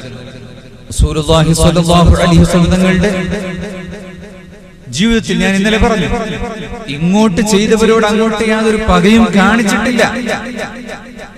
അവിടുത്തെ ശരീരത്തിൽ കല്ലെറിഞ്ഞ് മുറിവ് പറ്റിയപ്പോൾ നബിതങ്ങളെ നല്ല തുടച്ചിട്ട് ഭൂമിയിൽ വീഴാൻ അനുവദിച്ചില്ല. കാരണം എന്താ? ഭൂമിയിൽ വീണാൽ ഭൂമി കോപിക്കും, അതുകൊണ്ട് ആർക്കും ഒന്നും പറ്റാൻ പാടില്ല എന്ന് കരുതി. ഇന്നലെ ഞാൻ പറഞ്ഞൊരു സംഭവത്തിൽ ചെറിയൊരു ചരിത്രം, സുമാമത്ത് ഇബ്നു ഖുസാൽ എന്ന് പറയുന്ന യമാമയുടെ നായകന്റെ ചരിത്രം ഞാൻ ഇന്നലെ പറഞ്ഞപ്പോ ഉമൈർ ഇബ്നു വഹബിന്റെ ചരിത്രവുമായിട്ട് അത് മിക്സ്ഡായി.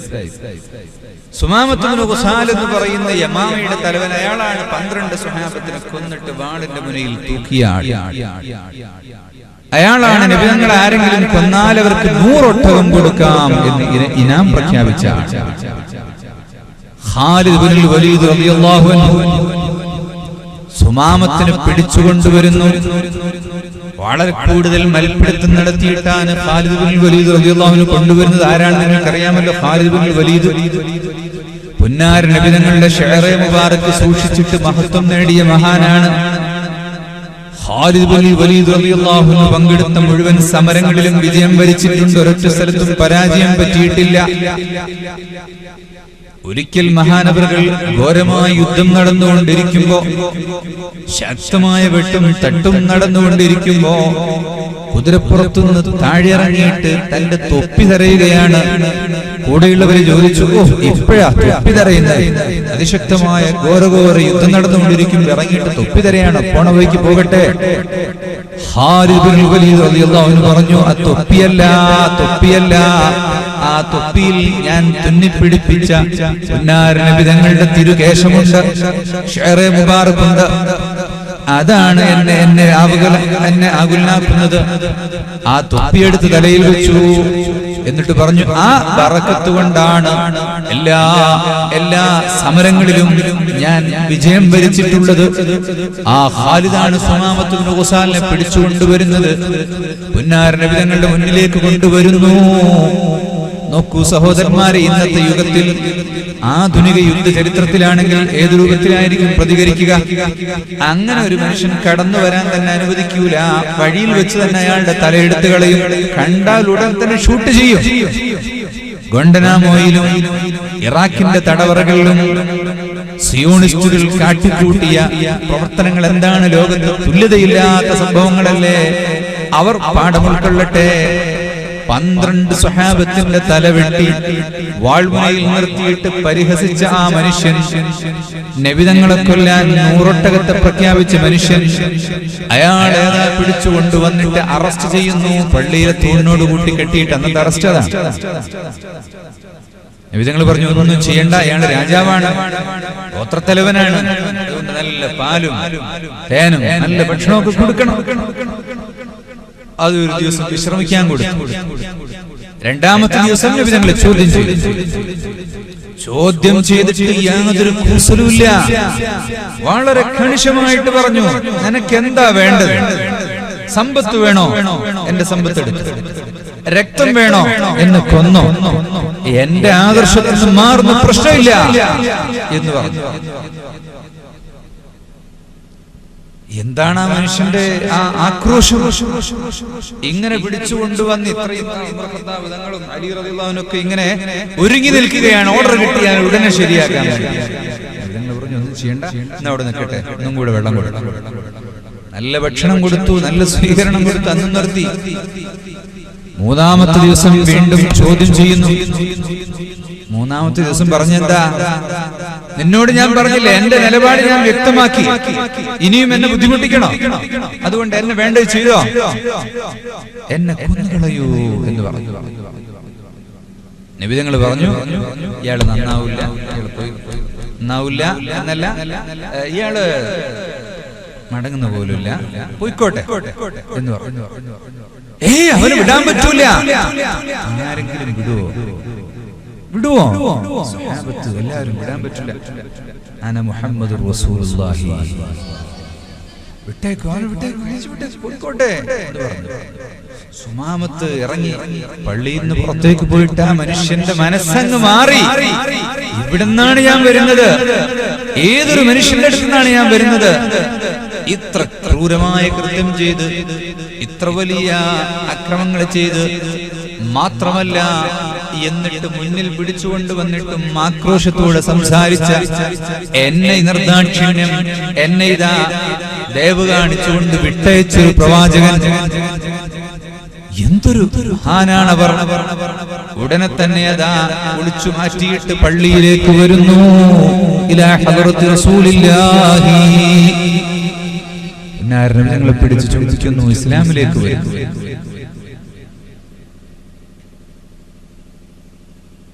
അങ്ങനെ അദ്ദേഹം ഇസ്ലാമിന്റെ ഏറ്റവും വലിയ ഒരു പ്രബോധക പ്രവർത്തകനായി മാറുന്നു.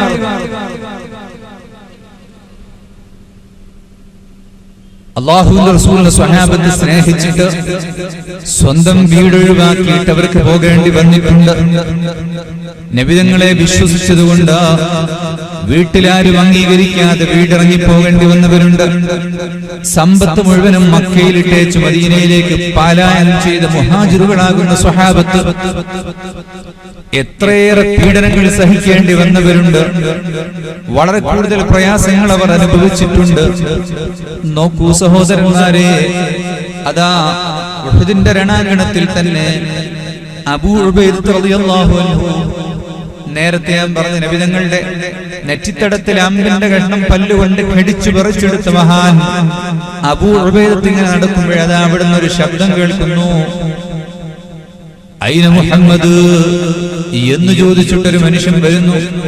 അബൂ ഉബൈദ ഒന്ന് കണ്ടപ്പോൾ മാറി നിന്നു. വീണ്ടും കേട്ടു, വീണ്ടും ഒന്ന് മാറി നിന്നു. മൂന്നാമത്തൊരൊറ്റ ശബ്ദവും കേട്ടപ്പോ അബൂ ഉബൈദ ചാടിയിട്ട് ആ മനുഷ്യന്റെ ശിരച്ഛേദം ചെയ്തുകൊണ്ട് അതാ വാളിന്റെ തലയിലാക്കി നബി തങ്ങളുടെ മുന്നിൽ കൊണ്ടുവരുന്നു. നബിയേ, ഇതെന്റെ പിതാവിന്റെ തലയാണ്. സ്വന്തം പിതാവിന്റെ തല ഛേദിച്ചു കൊണ്ടുവരുന്നു.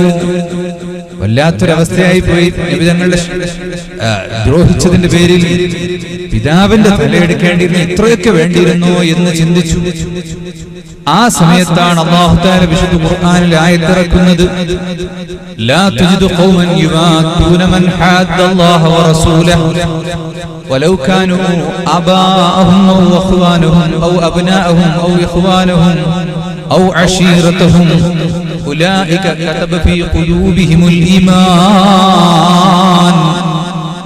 അല്ലാഹുവിന്റെ റസൂലിനോട് വിരോധം കാണിക്കുന്നവരോട് മഹബ്ബത്ത് വെക്കുന്ന ഒരു മനുഷ്യനെ കാണാൻ സാധിക്കില്ല. അതവരുടെ പിതാക്കന്മാരായാലും മക്കളായിരുന്നാലും സഹോദരന്മാരായിരുന്നാലും ആ കുടുംബത്തോട് ബന്ധം കാണിക്കുക എന്ന് പറഞ്ഞൊരു വിഷയം ആദർശത്തിന്റെ വിഷയത്തിലില്ല.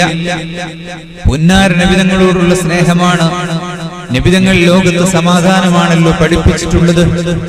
നബിതങ്ങൾ അയൽവക്കക്കാരനെ സ്നേഹിക്കാനാണല്ലോ പഠിപ്പിച്ചിട്ടുള്ളത്. അയൽവാസി പട്ടിണി കിടക്കുമ്പോ വയറു നിറച്ച് ഉണ്ണാൻ പാടില്ലെന്ന് പഠിപ്പിച്ച നബിതങ്ങൾ അങ്ങ് വഫാത്താകുന്ന സമയത്ത് അവിടുത്തെ പടയങ്ങി ഒരു യഹൂദിയുടെ കയ്യിൽ പണയം വെച്ചിട്ടുണ്ടായിരുന്ന അവസ്ഥയുണ്ടായിരുന്നുവെങ്കിൽ നബിതങ്ങൾ ഒരിക്കലും തന്നെ ശത്രു സംഹാരം നടത്തിയിട്ടില്ല. യഹൂദികൾക്ക് ജീവിക്കാൻ മക്കയിലും മദീനയിലും അനുവാദം കൊടുത്തിരുന്നുവെങ്കിൽ, നസ്രാനികൾക്ക് ജീവിക്കാൻ ആ രാജ്യത്ത് അനുവാദം കൊടുത്തിരുന്നുവെങ്കിൽ, അധികാരത്തിന്റെ പവർ ഉപയോഗിച്ചുകൊണ്ട് നാട്ടിലുള്ള മുഴുവൻ ആളുകളെയും നശിപ്പിക്കുക എന്നൊരു സമ്പ്രദായം മുഹമ്മദുർ റസൂലുള്ളാഹി തങ്ങൾ പഠിപ്പിച്ചിട്ടില്ല.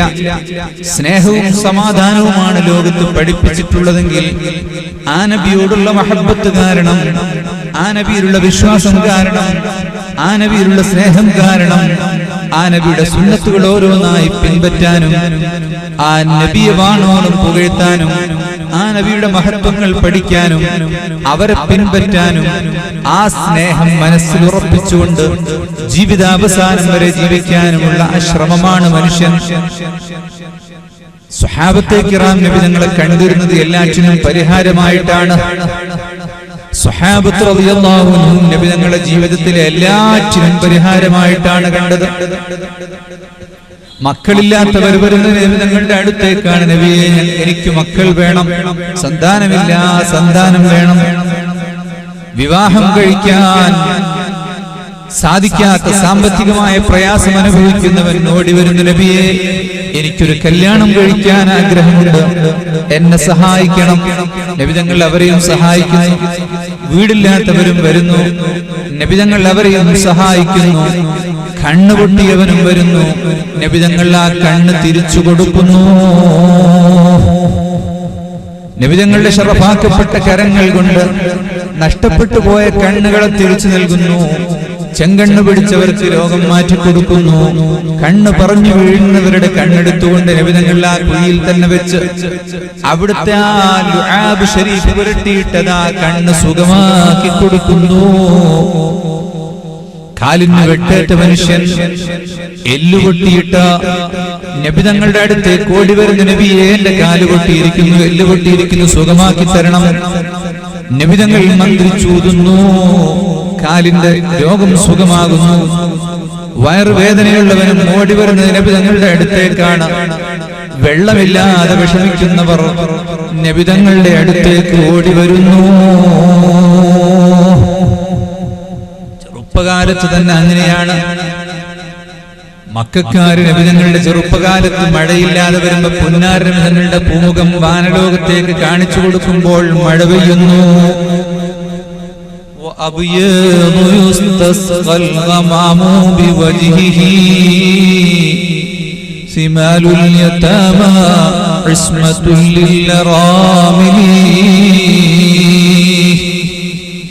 പുന്നാര നബി തങ്ങളുടെ പൂമുഖം വാനത്തേക്ക് കാണിച്ചാൽ ആ സമയത്ത് മഴ പെയ്യുമായിരുന്നു. ബീവി ആയിഷ റളിയല്ലാഹു അൻഹയോട് മഴയില്ലാത്ത കാര്യം പറഞ്ഞപ്പോ ആയിഷ ബീവി പറഞ്ഞത് അതാ മച്ചൊന്ന് നീക്കിയിട്ട് നബി തങ്ങളുടെ ജാറത്തിന്റെ മുകൾ ഭാഗം തുറന്നിട്ട് അവിടുത്തെ മഖ്ബറയുടെ മൂട് ബന്ധിച്ചിട്ട് മേൽപോട്ടൊന്ന് കാണിച്ചു കൊടുക്കുക, ഖബർ ആകാശം കാണട്ടെ, എന്നിട്ട് മഴ വർഷിക്കുന്നു. നബി തങ്ങളുടെ ഹയാത്ത് കാലത്ത് സ്വഹാബത്ത് ഓടി വരുന്നൊരിക്കൽ സ്വഹാബത്ത് നബി തങ്ങൾ ഖുത്ബ ഓതിക്കൊണ്ടിരിക്കുകയാണ്.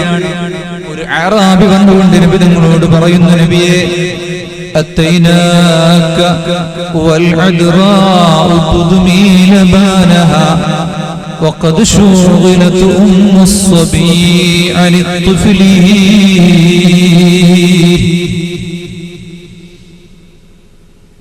وألقى بكفيه الصبي استكانة من الجوع خوفا ما يمر وما يغليه.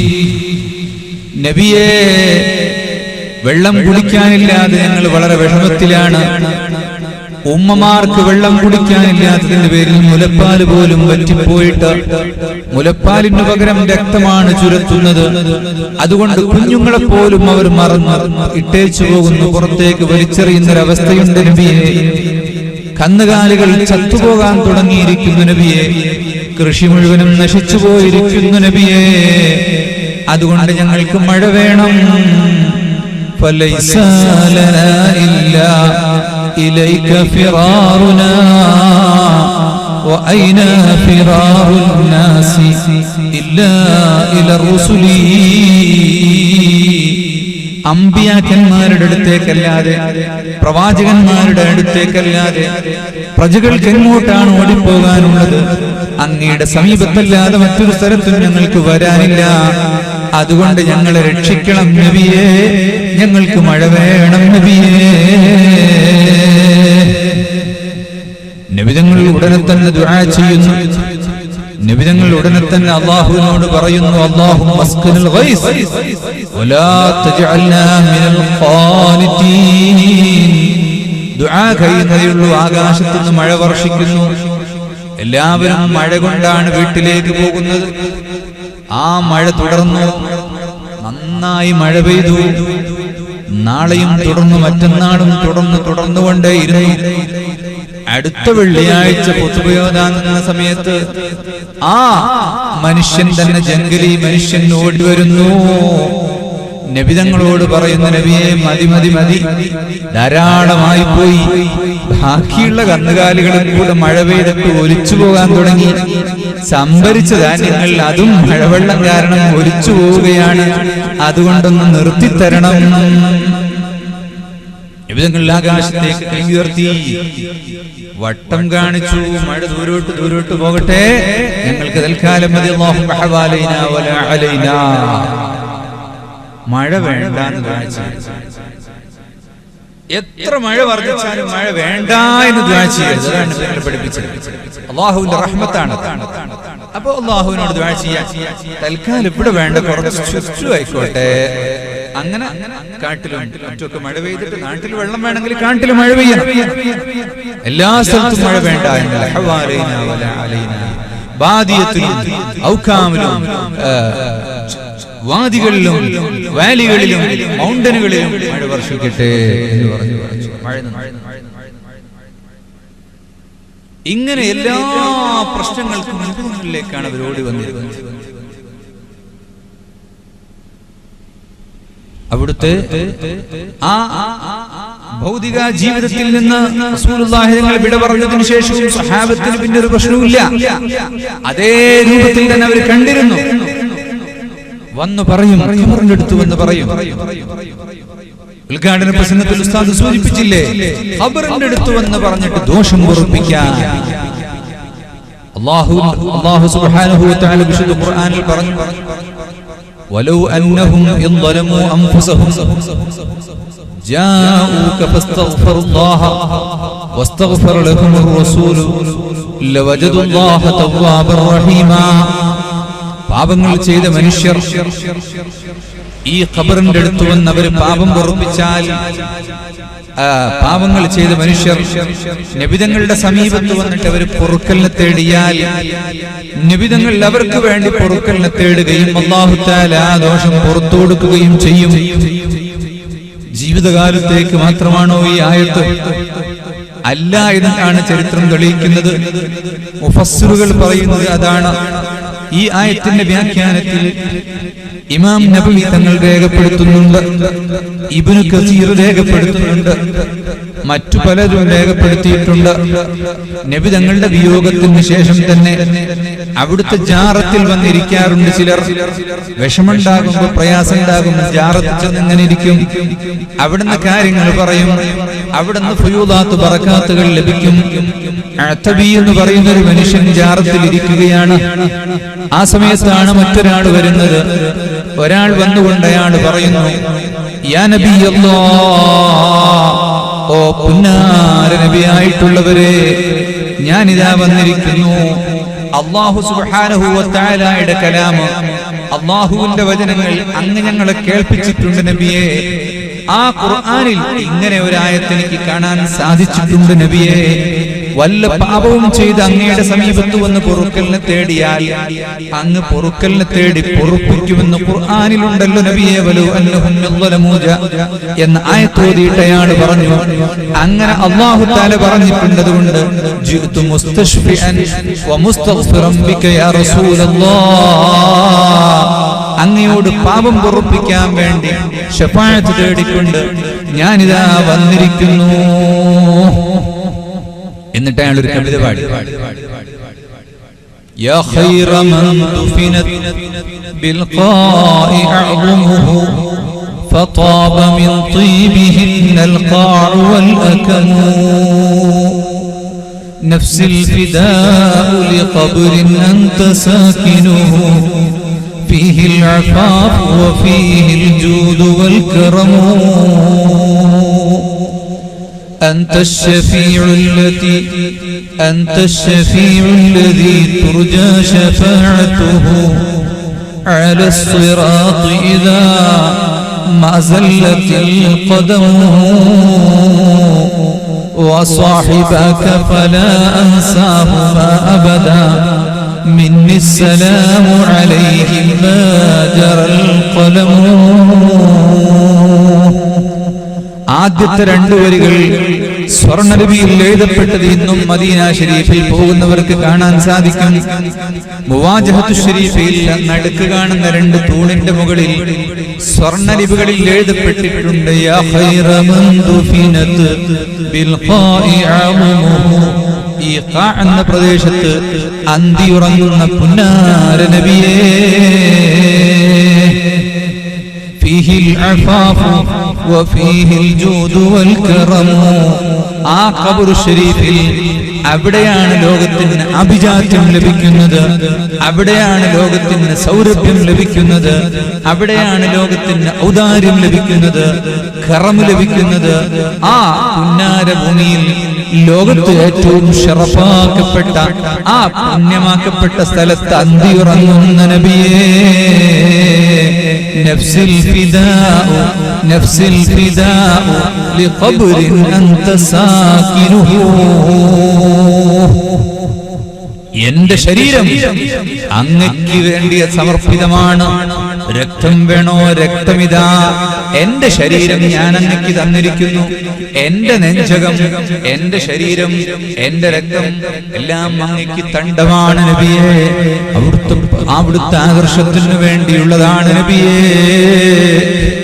അതുകൊണ്ട് എന്റെ പാപങ്ങൾ പൊറുപ്പിക്കണം നബിയേ. أنت الشفيع الذي ترجى شفاعته على الصراط إذا ما زلت القدم. സിറാത്ത് കടക്കുമ്പോ കാലിടറിപ്പോയാൽ അവിടുത്തെ കൈ പിടിക്കുന്ന ആ ഷഫീആണ് നബിയേ. സ്വാഹിബാക, അങ്ങയുടെ രണ്ട് സുഹൃത്തുക്കൾ ചാരത്തിരിക്കുന്ന അബൂബക്കർ ഉമർ റളിയല്ലാഹു അൻഹുമാ, അവരെയും മറക്കുന്നില്ല. അവർക്കും സലാം പറഞ്ഞ് ഞാൻ പോകട്ടെ എന്ന് പറഞ്ഞ് അദ്ദേഹം തടിയെടുക്കുന്നു. അറാബിയാണ്. അറാബികളുടെ സംസാരത്തിന്റെ ശൈലി അങ്ങനെയായിരിക്കും. വന്ന് പറഞ്ഞ് അങ്ങനെ പോവുക ചെയ്യും. അവർക്ക് ആ ഒരു ഗ്രാമീണന്റെ അവസ്ഥ ഉണ്ടാകും. ജാറത്തിലിരുന്ന അതബി പറയുന്നു, എനിക്കൊരൽപ്പം കഴിഞ്ഞപ്പോ ചെറിയൊരു ഉറക്കം വരുന്നു. പുന്നാര നബിതങ്ങളെ ഞാൻ സ്വപ്നത്തിൽ കാണുന്നു. നബിതങ്ങൾ എന്നോട് പറയുന്നു, യാ അതബി ഇൽഹിഖിൽ അറാബിയ ഫബശ്ശിർഹു ബിഅന്ന അല്ലാഹ ഖദ് ഗഫറ ലഹു. ഓടിച്ചെല്ലേ, അറാബി എവിടെ പോയി നോക്ക്, അവനോട് പറയാം അല്ലാഹു തആല പുറത്തു കൊടുത്തിട്ടുണ്ട്. പാപം പൊറുപ്പിക്കാൻ, ദോഷം പൊറുപ്പിക്കാൻ മദീന ശരീഫിൽ സിയാറത്ത് ചെയ്യണം. അല്ലാഹു തൗഫീഖ് നൽകുമാറാവട്ടെ. മദീനയിൽ പോകാൻ ആഗ്രഹിക്കാത്തവരാരാ ഉള്ളത്? മദീന ശരീഫിൽ ഒരിടമുണ്ട്. മാ ബൈന ഖബ്രി വ മിൻബരി റൗദത്തുൻ മിൻ റിയാദിൽ ജന്ന എന്ന് പറഞ്ഞൊരു സ്ഥലമുണ്ട്. അവിടെ ചെന്നിരിക്കാൻ ആഗ്രഹിക്കാത്ത ആളുകളൊന്ന് കൈപൊക്കി കാണട്ടെ. ആരുമില്ല. എന്നാൽ നിങ്ങൾക്ക് പറ്റിയൊരു സ്ഥലമുണ്ട്. പള്ളിയിൽ വെള്ളിയാഴ്ച ജുമുഅന്റെ ശേഷം ഉസ്താദ് പ്രസംഗിക്കുമ്പോൾ അവിടെ ഇരുന്നായിരുന്നു. വാരാന്ത ക്ലാസ് ഉണ്ടാകുമ്പോൾ അവിടെ ചെന്നിരുന്നാൽ മതി. ഇൽമിന്റെ മജ്‌ലിസുകളിൽ ഇരുന്നാൽ അതേ മദീനയിലുള്ള ആ പുണ്യം ഇൽമിന്റെ മജ്‌ലിസിലും കിട്ടുമെന്ന് ശഫീഉനാ റസൂലുള്ളാഹി. അപ്പൊ എനിക്ക് കാശ് മുടക്കേണ്ട കാര്യമില്ല, പ്രയാസപ്പെടേണ്ട കാര്യമില്ല. എന്നാൽ മദീന ശരീഫിൽ എത്തുന്നത് പുന്നാര നബിയുടെ അടുത്ത് എത്തിച്ചേരാൻ വേണ്ടിയാണ്. പള്ളിയിൽ പോകാനല്ല, മസ്ജിദിലെത്താനല്ല. മസ്ജിദിന്റെ പുണ്യമുണ്ട്, അതിനെക്കാളും പുണ്യം മക്കയിലില്ലേ? മക്കയിലത്തെ പള്ളിക്ക് അതിനെക്കാളും പുണ്യമില്ലേ? പിന്നെ എന്തിനാണ് പോകുന്നത്? അത് മുത്തുനബിയുടെ ചാരത്തിരിക്കാൻ, അവിടുന്ന് ദോഷം പൊറുപ്പിക്കാൻ. അല്ലാഹു നമുക്ക് തൗഫീഖ് നൽകുമാറാവട്ടെ. മഹബ്ബത്തുണ്ട് എന്ന് നമ്മൾ പറയുന്നുണ്ട്. ആർക്കാ മഹബ്ബത്തുള്ളത്? മഹബ്ബത്തില്ല. അല്ലാഹു നമുക്ക് മഹബ്ബത്ത് തരട്ടെ. മഹബ്ബത്തിന്റെ അളവ് പോലും അളക്കാനുള്ള മാനദണ്ഡമുണ്ട്, അളക്കാനുള്ള സ്കെയിലുണ്ട്, അതിന്റെ മാപിനിയുണ്ട്. അത് വെച്ച് അളന്നു നോക്കണം. ആ മാപിനി വെച്ച് അളന്നിട്ട് വേണം മഹബ്ബത്തുണ്ടോ എന്ന് പറയാൻ. മഹബ്ബത്തുള്ള ഒരാളെ അവരുടെ പേര് പറയുന്നത് കേൾക്കാൻ നമുക്ക് ഇഷ്ടമുണ്ടാകും. ആ പേര് കേൾക്കുമ്പോൾ മനസ്സിന് സന്തോഷം വരാറുണ്ടോ? നോക്ക, അങ്ങനെ ഉണ്ടോ? മഹബ്ബത്തുള്ളവരെ കാണാൻ ആഗ്രഹമുണ്ടാകും, കാണാൻ ആഗ്രഹം വരാറുണ്ട്. എപ്പോഴെങ്കിലും അങ്ങനെ ചിന്തിച്ചിട്ടുണ്ടോ? എനിക്ക് എപ്പോഴെങ്കിലും കാണണം ചിന്തിച്ചിട്ടുണ്ടോ? അതാ നോക്കണ്ടത്. സ്നേഹമുണ്ട് എന്ന് പറഞ്ഞാൽ മഹബ്ബത്തുള്ളവർ മോഡൽ ചെയ്യും. നമ്മൾ പറഞ്ഞല്ലോ മോഡലിന്റെ കാര്യം. മഹബ്ബത്തുള്ളവരെ പിൻപറ്റാൻ വേണ്ടി അങ്ങനെ ശ്രമിക്കാറുണ്ടോ? ആധുനിക ചെറുപ്പക്കാരുടെ വേഷം ഇന്ന് നമുക്ക് കഴിയില്ല. എന്റെ മകൾക്ക് ഡ്രസ് വാങ്ങാൻ ഞാൻ കടയിൽ ചെന്നാൽ ഫുൾ സ്ലീവ് ഡ്രസ് കിട്ടൂല. ചില കടയിൽ ചെല്ലുമ്പോൾ ഞാൻ സാധാരണ ചോദിക്കും ഇസ്ലാമിക് ഡ്രസ് ഉണ്ടോ എന്ന്. കടന്റെ പേര് ആയിഷ ഖദീജ എന്നതായിരിക്കും. ഇസ്ലാമിക് ഡ്രസ് ഉണ്ടോ എന്ന് വെച്ചാൽ ഡ്രസ് നൈറ്റി ഉണ്ട് ഇവിടം വരെ. അപ്പോ കുറെ കാലം വാങ്ങാതിരിക്കും. പിന്നെ അത്ര കുഴപ്പമില്ല നമുക്ക് തോന്നും. പിന്നെ ഒരു വർഷം കൂടെ കഴിഞ്ഞാൽ പിന്നെ ഒരു ഇഞ്ച് കൂടെ കുറഞ്ഞ കഴുത്തൊന്നും അല്പം വീതി കൂടി വെട്ടി, പിന്നെ വെട്ടി, പിന്നെ വെട്ടി. ഇങ്ങനെ അവരുണ്ടാക്കുന്ന ഫാഷനുകളില് യഥാർത്ഥത്തിൽ അറിയാതെ നമ്മൾ ഇങ്ങനെ വിട്ടുപോവാ. അപ്പൊ ചെറിയ കുട്ടികൾക്കൊക്കെ ആകുമ്പോൾ നമ്മൾ അത്ര ശ്രദ്ധിക്കൂല.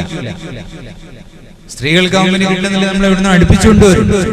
കുട്ടികൾക്കാവുമ്പോ കുട്ടികൾക്ക് അവർക്ക് ആ മിനി സ്കേർട്ട് ഒന്ന് മൂലയായിട്ട് കാലിന് മുട്ട് പുറത്ത്, എന്നിട്ട് പള്ള പുറത്ത്. ആ ചെറിയ കുട്ടികളെ ശീലിപ്പിക്കുകയാണ്. ആ ശൈലി എങ്ങനെയാണ്?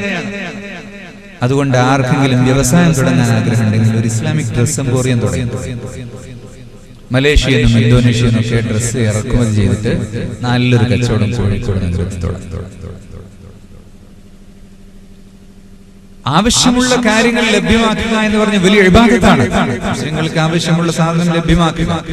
അജ്മീറിൽ പോയാൽ അജ്മീർ ഷെരീഫിൽ വളരെ കുറച്ച് മുസ്ലിങ്ങളുണ്ട്. ആ 4 ഗല്ലിയിൽ മാത്രം, അതിന്റെ അപ്പുറത്ത് മുസ്ലിങ്ങളില്ല. അജ്മീറിലെ നൂലും മിഠായിയും തൊപ്പിയും ഉലുവാനും എല്ലാം അവിടെ എത്തിച്ചു കൊടുക്കുന്ന അവിടുത്തെ ഹിന്ദുക്കളാണ്. എന്തൊരു സ്നേഹമാണ് അവർക്ക്. ഹാജിയോടുള്ള സ്നേഹമാണ് അവർ. ഹാജ അവരുമായി അങ്ങനെയാണ് കഴിഞ്ഞിരുന്നത്. അങ്ങനെ ലക്ഷക്കണക്കിന് ആളുകൾ ഹാജിയിലേക്ക് ആകർഷിച്ച് ഇസ്ലാമിലേക്ക് വന്നിട്ടുണ്ട്. ആ ഒരു പ്രവർത്തനം കൊണ്ട് അവർക്ക് ഹിദായത്ത് ലഭിക്കും. അപ്പോ ഈ മഹബ്ബത്തിൽ നിന്ന് ഇത്ബാഇലേക്ക് കടന്നു ചെല്ലാൻ ആ സ്നേഹത്തിന്റെ അടയാളമാണത്. മോഡൽ ചെയ്യുന്നുണ്ടോ എന്ന്. അപ്പൊ നമ്മുടെ വീട്ടിൽ മോഡൽ ഉണ്ടോ? വീട്ടിൽ മൗലിദിന്റെ കിതാബുണ്ടോ എന്നത് ഒരു ചോദ്യമാണ്. അത് മഹബ്ബത്തുണ്ടോ എന്നറിയാനുള്ള ഒരു അടയാളമാണ്. മൗലിദ് കിതാബ് തന്നെ ഏത് പ്രസ്സിൽ അച്ചടിച്ചതാണ്, അതും മഹബ്ബത്തിന്റെ അടയാളമാണ്. ഇത് വിറ്റ് കാശാക്കാൻ വേണ്ടി, ശിർക്ക് വിറ്റ് കാശാക്കാൻ വേണ്ടി അച്ചടിക്കുന്ന ഒരു വിഭാഗമുണ്ട്. ആ കിതാബാണോ കൊണ്ടുവച്ചത്? ഞാൻ നേരത്തെ പറഞ്ഞ വിഷയം സംഭവിക്കും. അതെന്തിനാ വിരോധിക്കുന്ന കാര്യം വിൽക്കുന്നത് എന്ന് പറഞ്ഞാൽ ഈ തെറ്റായ കാര്യം ചെയ്യുന്ന ആളുകൾ നമ്മുടെ സാധനം വാങ്ങി നമുക്ക് പണം തന്നവർ തുലയട്ടെ എന്ന നിയത്തിലാണ് ഇത് ചെയ്യുന്നത്. അല്ലാഹു കാക്കട്ടെ.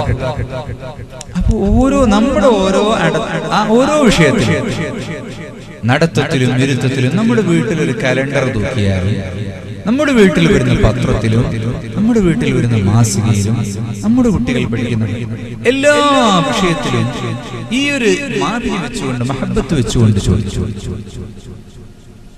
വിശുദ്ധ ഖുർആൻ വ്യാഖ്യാനങ്ങൾ ഒരുപാട്. ഖുർആൻ എല്ലാറ്റിലും എല്ലാ കാര്യങ്ങളും പറയുന്നൊരു ഗ്രന്ഥമാണ്. അലാ ഹസ്രത്ത് അഹ്മദ് റസാ ഖാൻ ഖുർആനെ വ്യാഖ്യാനിച്ച ഓരോ വരികളിലും തിരുനബി സല്ലല്ലാഹു അലൈഹി വസല്ലമയുടെ മദ്ഹാണ് അലാ ഹസ്രത്ത് കാണുന്നത്. 4 മദ്ഹബുണ്ട് ഇസ്ലാം. നിസ്കാരത്തിൽ മക്കയിലൊക്കെ ചെന്നാൽ നിങ്ങൾക്ക് കാണാം, നിസ്കാരത്തിൽ അല്ലാഹു അക്ബർ എന്ന് പറഞ്ഞിട്ട് നെഞ്ചിന്റെ താഴെ കൈ കെട്ടുന്നവര്, പൊക്കിളിന്റെ അടുത്ത് കൈ കെട്ടുന്നവര്, കൈ താഴ്ത്തിയിടുന്നവര്, ചിലര് വുളൂ ചെയ്യുന്ന സമയത്ത് തലയിൽ അല്പം തൊടുന്നു, ചിലര് 4 ഭാഗം തടവിയാലേ അവർക്ക് വുളൂ ശരിയാവും, ചിലർക്ക് പുല്ല് തടവുന്നു. ശാഫിഈ, ഹംബലി, ഹനഫി, മാലിക്കി മദ്ഹബുകളിൽ വ്യത്യാസമുണ്ട്. എന്താണ് ഈ വ്യത്യാസത്തിന്റെ കാര്യം? അത് തെളിവുകൾക്ക് അടിസ്ഥാനമായി ഇമാമുകൾ കാര്യങ്ങൾ വിശദീകരിച്ചതാണ്. അഹ്മദ് റസാ ഖാൻ തങ്ങൾ നോക്കിക്കാണുന്ന അദ്ദേഹത്തിന്റെ കണ്ണാടി മഹബ്ബത്തിന്റെ കണ്ണാടി, ആ ലെൻസ് വെച്ച് നോക്കുമ്പോൾ മൂപ്പര് കാണുന്നത് അല്ലാഹു സുബ്ഹാനഹു വ തആലയുടെ ഹബീബാണ് മുഹമ്മദുർ റസൂലുള്ളാഹി. ഹബീബായ റസൂലുള്ളാഹി സ്വല്ലല്ലാഹു അലൈഹി വസല്ലം തങ്ങളെ അല്ലാഹുവിനെ സ്നേഹിക്കുന്നു, അല്ലാഹു നബി തങ്ങളെയും സ്നേഹിക്കുന്നു. അതുകൊണ്ട് തന്നെ നബി തങ്ങളുടെ മ്യൂസിയം അല്ലാഹുവിന്റെ സന്തോഷമാണ്, നബി തങ്ങളുടെ സ്മാരകങ്ങൾ അല്ലാഹുവിന്റെ സന്തോഷമാണ്. തുർക്കിയിൽ ചെന്നാൽ ഇസ്താംബൂളിൽ ഉസ്മാനിയ ഖിലാഫത്തിന്റെ കാലത്ത് സ്ഥാപിച്ച മ്യൂസിയം കാണാം. നബിതങ്ങളുടെ കാലൊരു പാറയിൽ വെച്ചപ്പോ അവിടെ അടയാളം വന്നു. ചളി ചവിട്ടിയാൽ ചിലപ്പോൾ അടയാളം ഉണ്ടാവില്ല. പാറയിൽ വെച്ചപ്പോ അല്ലാഹു തആല ഒരു അടയാളം ഉണ്ടാക്കി. എന്തിനാണത്? ആ അടയാളം പിൽക്കാലത്ത് ആളുകൾക്ക് തബറുക്ക് എടുക്കാൻ വേണ്ടിയാണ്. ഡൽഹി ജുമാ മസ്ജിദിൽ ഷാജഹാന്റെ പള്ളിയിൽ ചെന്നാൽ അവിടെയും കാണാം, കിഴക്ക് വടക്ക് മൂലയിൽ ആസാറെ റസൂൽ എന്ന് പറഞ്ഞൊരു ഹുജ്റ. അവിടെ തുർക്കിയിൽ നിന്ന് ഷാജഹാൻ കൊണ്ടുവന്ന ശിലാഫലക, ആ ഫലക കഷ്ണമുണ്ട്. എന്നാൽ തുർക്കിയിൽ അതിന്റെ ഒരു ഒറിജിനൽ ഫലക, അങ്ങനെ തന്നെ ഒരു പാറകഷ്ണത്തിൽ നബിതങ്ങളുടെ ചവിട്ടടി കാണാം. അവിടുത്തെ തിരുകേശുണ്ട്, തലപ്പാവും പലതും സൂക്ഷിച്ചിട്ടുണ്ട്. അല്ലാഹു തആലയുടെ ഉദ്ദേശമാണ് അതെല്ലാം നിലനിൽക്കണം. എന്നാൽ നബിതങ്ങളുടെ പ്രവർത്തനങ്ങളിലെല്ലാം നിലനിൽക്കണം. അപ്പോ നബിതങ്ങളുടെ പ്രവർത്തനത്തിൽ കൈ നെയ്യിന്റെ താഴെ വെച്ചതും താഴ്ത്തി വെച്ചതും തൂക്കിയിട്ടതും എല്ലാം ഉണ്ടെങ്കിൽ തെളിവ് നോക്കിയിട്ട് ഒന്ന് മാത്രം ജീവിച്ചാൽ പോരാ, എല്ലാം ജീവിക്കണം. എന്റെ ഹബീബിന്റെ പ്രവർത്തനങ്ങളെല്ലാം ജീവിക്കണം. അല്ലാഹുവിന്റെ തീരുമാനമാണ്. ഹബീബ് തലയിൽ കൈവച്ച സമയമുണ്ട്, മൂർദാവ് തടകിയ സമയമുണ്ട്, ഒന്നായിട്ട് തല തടവിയ സമയമുണ്ട്. എല്ലാ സുന്നത്തും അവശേഷിക്കണം. അങ്ങനെയാണ് മദ്ഹബുകൾ ഉണ്ടായത് എന്ന് ഇമാം അഹ്മദുല്ലാ ഖാൻ തങ്ങൾ നോക്കിക്കാണും. ഖുർആന്റെ ആയത്ത് അദ്ദേഹം ഓതിയാൽ ഓരോ വരിയിലും കാഫ് ഹാ യാ ഐനു സ്വാദ്, അദ്ദേഹത്തിന്റെ കവിതയുണ്ട്. കാഫ് ഹാ യാ ഐൻ സ്വാദ് എന്ന് പറഞ്ഞാൽ പൊന്നാര വിധങ്ങളുടെ പുരികവും അവിടുത്തെ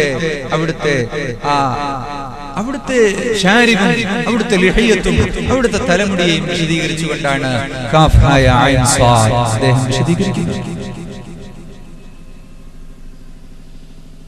ഇങ്ങനെ ചെയ്യുന്ന ഒരാൾക്ക് അറബി സംസാരിക്കുന്നുവെങ്കിൽ അയാൾക്ക് കൂലി കിട്ടും.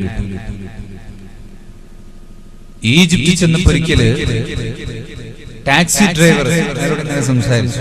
മൂസ എന്നാണ് പേര്. അപ്പോ റമദാൻ മാസത്തിലാണ്, നിസ്കരിക്കാറില്ല, തറാവി നിസ്കരിക്കാറില്ല, നോമ്പനുഷ്ഠിക്കാൻ നോമ്പ് നിൽക്കാറില്ല. അപ്പൊ ഈജിപ്തില് മൂസ എന്ന് പേരിട്ടിട്ട് എന്താ എന്താണ് അങ്ങനെ? അയാൾ യഹൂദിയാണ്. പക്ഷെ അയാൾ അസ്സലാമു അലൈക്കും മാഷാ അല്ലാഹ് എന്നാണ് യഹൂദി പറയാ. ആരിയൽ ഷാരോൺ എല്ലാം ആ അറബ് നാട്ടുകാരനാണ് ഓനതാ പറയാ. അവന്റെ ഭാഷയാണ്. അവന്റെ ഭാഷക്ക് കൂലി കിട്ടില്ല. മുത്തുനബിയെ സ്നേഹിക്കുന്ന ഒരു മനുഷ്യൻ അസ്സലാമു അലൈക്കും എന്ന് പറഞ്ഞാൽ എന്താണ്? അസ്സലാമു അലൈക്കും എന്ന് പറഞ്ഞാൽ കേവലം ഒരു അഭിവാദം, ഗുഡ് മോർണിംഗ് അല്ലാതെ അസ്സലാമു അലൈക്കും, peace be upon you, peace ഉണ്ടാകട്ടെ, സമാധാനം ഉണ്ടാകട്ടെ. ലോകത്ത് സമാധാനം ഉണ്ടാവണമെങ്കിൽ സലാം പ്രചരിപ്പിക്കണം. സലാം എന്നതിന്റെ അർത്ഥം തന്നെ സലാം, അഫ്ശു സലാമ ബൈനക്കും. ഈ സലാം സമാധാനം പ്രചരിപ്പിച്ചാൽ ലോകത്ത് സമാധാനം ഉണ്ടാകും, സ്നേഹം ഉണ്ടാകും. അസ്മാഉൽ ഹുസ്നയിൽപ്പെട്ട വലിയൊരു ഇസ്മാണ് അസ്സലാം എന്ന് പറഞ്ഞത്.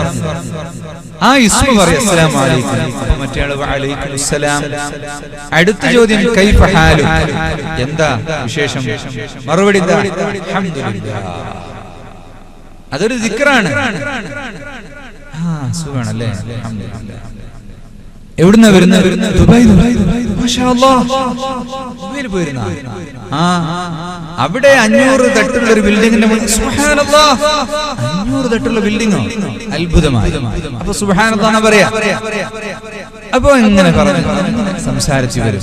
എന്നാ പോകട്ടെ. ഫീ അമാനില്ലാഹ്, ഫീ അമാനില്ലാഹ്. അവിടെയും അല്ലാഹ്, അമാനുല്ലാഹ്, അമാനില്ലാഹ്. ഇങ്ങനെ സംസാരത്തിൽ ദിക്റുകൾ വരും. ഇത് അറബി ഭാഷയുടെ ഗുണമാണ്. എന്നാൽ അതൊന്നും ഇല്ലാതെ വേറൊരു ഉത്തരം കിട്ടും. കൈഫ് ഹാലുക, അഹ്സൻ, തയ്യിബ് എന്ന് പറഞ്ഞ ഒരാൾ.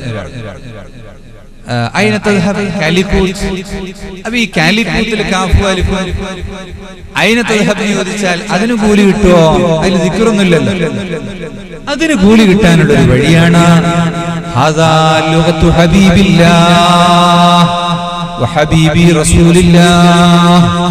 ഇതെന്റെ ഹബീബിന്റെ ഭാഷയാണ്, അതുകൊണ്ട് ഞാൻ പറയട്ടെ എന്ന് കരുതിയാൽ ഓരോ അക്ഷരത്തിനും കൂലി കിട്ടുന്നു, ഓരോ അക്ഷരത്തിനും കൂലി കിട്ടുന്നു. വിഷമിക്കണ്ട, അതൊക്കെ പറയാ. കുറച്ച് വാക്കുകൾ ആർക്കും അറിയില്ലേ? അൽഹംദുലില്ലാഹ്, മാഷാ അല്ലാഹ്, സുബ്ഹാനല്ലാഹ് എന്നൊക്കെ എല്ലാവർക്കും അറിയില്ലേ? അപ്പൊ സംസാരത്തിൽ ഇത് പഠിക്കണം. എന്തൊക്കെ കാക്കാ വർത്താനം, എന്തു കുട്ടി പറയാനാ എന്ന് ചോദിക്കരുത്. എന്തൊക്കെ കാക്കാ വർത്താനം എന്ന് വെച്ചാൽ അൽഹംദുലില്ലാഹ് എന്ന് മറുപടി പറയാൻ പഠിക്കണം. എന്തെങ്കിലും അത്ഭുതം കണ്ടാൽ സുബ്ഹാനല്ലാഹ് എന്ന് പറയാൻ പഠിക്കണം. അങ്ങനെ പരിശീലിച്ച് അറിയാതെ, നമ്മൾ അറിയാതെ ദിക്ർ ചൊല്ലുകയും അവിടെയൊക്കെ ഓരോ വിഷയത്തിലും മഹബ്ബത്തിന്റെ ആ എസൻസ് ചേർത്ത് അങ്ങനെ വായിച്ച് അത് നേടിയെടുക്കാൻ അല്ലാഹു നമുക്ക് തൗഫീഖ് നൽകുമാറാവട്ടെ. പുന്നാര ഹബീബിനെ സ്നേഹിച്ച സജ്ജനങ്ങൾ അല്ലാഹു നമുക്ക് പെടുത്തുമാറാവട്ടെ. അവിടുത്തെ ശഫാഅത്ത് ലഭിച്ചവർ അല്ലാഹു നമുക്ക് പെടുത്തുമാറാവട്ടെ. അതുകൊണ്ട് ഞാൻ അവസാനിപ്പിക്കുകയാണ്. ആ അവസാന കാലത്ത് ശഫാഅത്തിന്റെ ഒരൊറ്റ കാര്യം കൂടെ പറഞ്ഞു നിർത്തുകയാണ്. അല്ലാഹു നമുക്ക് ശഫാഅത്ത് നൽകുമാറാവട്ടെ. എല്ലാവരും ഒരു 3 സ്വലാത്ത് ചൊല്ലുക.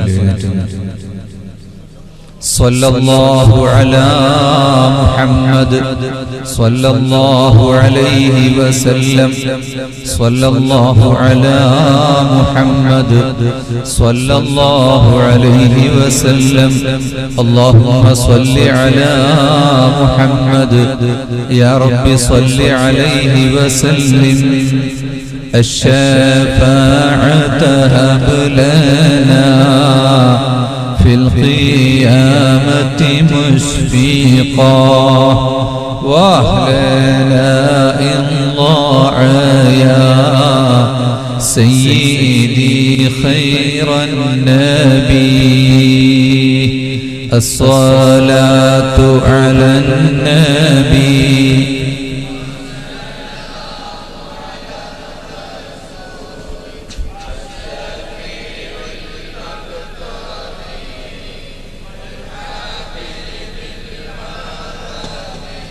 മങ്കൂസ് മൗലിദിലൂടെ ഷെയ്ഖ് സൈനുദ്ദീൻ മഖ്ദൂം തങ്ങൾ നമ്മെ പഠിപ്പിച്ച ബൈത്തിൽ എന്താ പറയുന്നത്? അശ്ശഫാഅത്ത് ഹബുലനാ, പുന്നാര നബിയെ അങ്ങയുടെ ശഫാഅത്ത് ഞങ്ങൾക്ക് തരണേ. ഫിൽ ഖിയാമത്തി, യൗമുൽ ഖിയാമത്തിൽ ഞങ്ങൾക്ക് ശഫാഅത്ത് തരണേ. അവിടുത്തെ ശഫാഅത്തില്ലാതെ ഞങ്ങൾക്ക് രക്ഷപ്പെടാൻ കഴിയില്ല നബിയേ. അതില്ലെങ്കിൽ ഞങ്ങളുടെ കാര്യം നഷ്ടമാണ്. أنت منجينا غدا أنت منجينا غدا, നാളെ ഞങ്ങളെ രക്ഷിക്കുന്ന നബിയാണ്. യാ റബ്ബി സ്വല്ലി അലാ നബി മുഹമ്മദി മുൻജിൽ ഖലായിഖി മിൻ ജഹന്നമ ഫീ ഗദി. നാളെ ഈ ഖലായിഖിനെ രക്ഷിക്കുന്ന നബിയാണ്. നബിതങ്ങൾക്ക് എന്തൊരു സ്നേഹമാണ് ഈ ഉമ്മത്തിനോട്. നബിതങ്ങൾക്ക് വല്ലാത്തൊരു സ്നേഹമാണ്. ഹരീസുൻ അലൈക്കും ബിൽ മുഅ്മിനീന റഊഫുർ റഹീം. അല്ലാഹു തആല പറയുന്നു, മുഹമ്മദ് നബി നിങ്ങളുടെ മേൽ വല്ലാത്തൊരു അതീവ താല്പര്യമാണ് നബിതങ്ങൾക്ക്. എന്തൊരു സ്നേഹമാണ് ഉമ്മത്തിനോട് നബിതങ്ങൾക്ക്, എന്തൊരു കൃപയാണ് ഉമ്മത്തിനോട് നബിതങ്ങൾക്ക്. ആ പുന്നാര നബിക്ക് ഇങ്ങോട്ട് കാണിക്കുന്ന ഒരു കൃപ അങ്ങോട്ട് കാണിക്കാൻ ആർക്ക് സാധിക്കുന്നു? നബിതങ്ങൾ അവിടെ ഏറുകൊണ്ടിട്ടും അവിടുത്തെ പല്ലുപൊട്ടിയിട്ടും ആ സമൂഹത്തിന് വേണ്ടി ദുആ ചെയ്തുവെങ്കിൽ നബിതങ്ങൾ വളരെ കൂടുതൽ കഷ്ടപ്പെട്ടുകൊണ്ട് നമുക്ക് എത്തിച്ചു എന്നുവെങ്കിൽ ഈ ഉമ്മത്തിനെ സ്വർഗത്തിലേക്ക് കൊണ്ടുപോകാൻ വേണ്ടിയാണ്. നബിതങ്ങൾ പറയുന്നു, അതാ നല്ല തീ കത്തിക്കൊണ്ടിരിക്കുകയാണ്. ആ തീയിലേക്ക് വന്നുകൊണ്ടിരിക്കുന്ന ഈയാമ്പാറ്റകളില്ലേ, ഈയാമ്പാറ്റകൾ അതാ മഴ പെയ്യുന്ന സമയത്ത് അവർ ഭൂമിയുടെ ഉള്ളിൽ നിന്ന് മുളച്ചു വന്ന് അല്പം പറന്ന് ഏതെങ്കിലും തീനാളത്തിലേക്ക് ചെന്ന് അവിടെ ചത്തുപോകുന്നു. ആ തീനാളത്തിലേക്ക് ചാവാൻ വേണ്ടി പോകുന്ന ഈയാമ്പാറ്റകളെ രക്ഷിക്കുന്നത് പോലെ നരകത്തിലേക്ക് മനുഷ്യൻ ഓടുകയാണ്.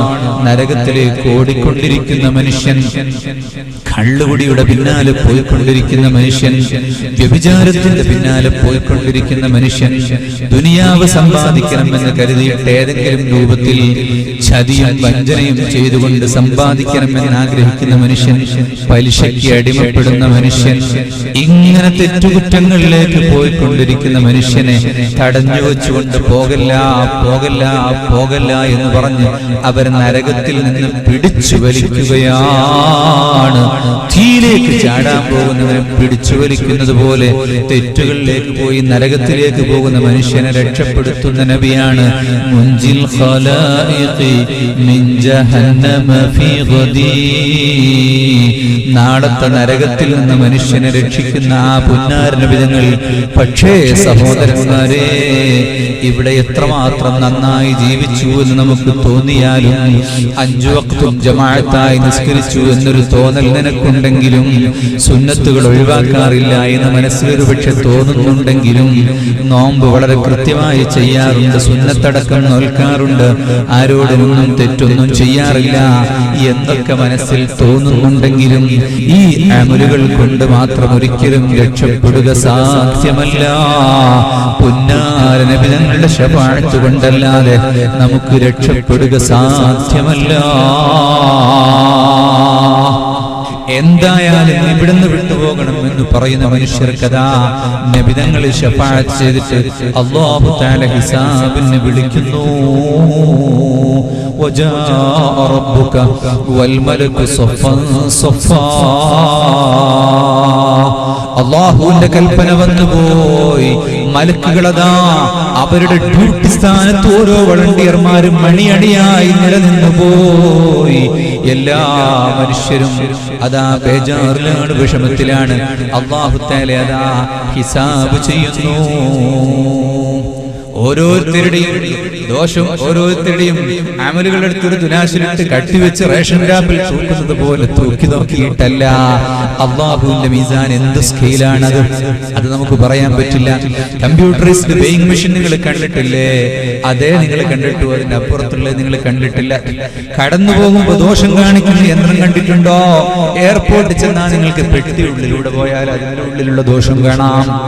ഒരു മനുഷ്യൻ കടന്നു പോകുമ്പോൾ അവിടെ ഒരു ഗേറ്റ് വെച്ചിട്ടുണ്ട്, അതിൽ കടന്നാൽ ലെവലിനുള്ള ദോഷം കാണാം. എന്നാൽ ഇതൊന്നുമല്ല അല്ലാഹുവിന്റെ യന്ത്രം. ഈ യന്ത്രങ്ങളെല്ലാം കണ്ടുപിടിച്ച മനുഷ്യന് ബുദ്ധി കൊടുത്ത അല്ലാഹു ഉണ്ടല്ലോ. അല്ലാഹു എന്ത് സ്കെയിൽ വെച്ചാണ് അവിടെ അളക്കുന്നതെന്ന് പറയാൻ പറ്റില്ല. അര ദിവസം കൊണ്ടതാ ലോകത്തുള്ള മുഴുവൻ മനുഷ്യരുടെയും ഹിസാബ് നടക്കുന്നു. എത്ര പെട്ടെന്നുള്ള കാൽക്കുലേഷനാണ്. എന്നാൽ സഹോദരന്മാരെ, അവിടെ ഞാൻ നിസ്കരിച്ചിട്ടുണ്ടെന്ന് പറഞ്ഞ് രക്ഷപ്പെടാൻ കഴിയില്ല. നിസ്കാരത്തിൽ നിന്റെ മനസ്സെവിടെയായിരുന്നു? അല്ലാഹു അക്ബർ എന്ന് പറഞ്ഞ് കൈകെട്ടിയിട്ടുണ്ട്. പക്ഷേ നിസ്കാരത്തിൽ മനസ്സ് ചന്തയിലാണ്, രാഷ്ട്രീയത്തിലാണ്, നിയമസഭയിലാണ്, അമേരിക്കയിലാണ്, ഇസ്രായേലിലാണ്. പല സ്ഥലത്തും നിന്റെ മനസ്സ് കൊണ്ടുപോയിട്ടുണ്ട്. അള്ളാഹുവിന്റെ മുന്നിലാണോ നീ സുജൂദ് ചെയ്തിട്ടുള്ളത്? നോമ്പനുഷ്ഠിച്ചു എന്ന് നീ പറയുന്നുണ്ട്. രാവിലെ മുതൽ വൈകുന്നേരം വരെ നീ നോമ്പനുഷ്ഠിച്ചിട്ടുണ്ട്, പട്ടിണി കിടന്നിട്ടുണ്ട്, ഉള്ള ഗീബത്ത് മുഴുവനും പറഞ്ഞിട്ടുണ്ട്, നമീമത്ത് പറഞ്ഞിട്ടുണ്ട്, കള്ളം പറഞ്ഞിട്ടുണ്ട്, വേണ്ടാത്തത് ചെയ്തിട്ടുണ്ട്. അങ്ങനത്തവന്റെ നോമ്പിന്റെ സ്ഥിതി എന്താണ്? അവൻ വിശപ്പും ദാഹവുമല്ലാതെ മറ്റൊന്നും അവശേഷിക്കുകയില്ല എന്ന് അഷ്റഫുൽ വറാ നബി മുഹമ്മദുർ റസൂലുള്ളാഹി സ്വല്ലല്ലാഹു അലൈഹി വസല്ലം പഠിപ്പിച്ചതാണ്. അതുകൊണ്ട് നിസ്കാരം കൊണ്ടും നോമ്പ് കൊണ്ടും സുഹൃതം കൊണ്ടും ഒന്നും ഒരു മനുഷ്യനും രക്ഷപ്പെടാൻ കഴിയില്ല.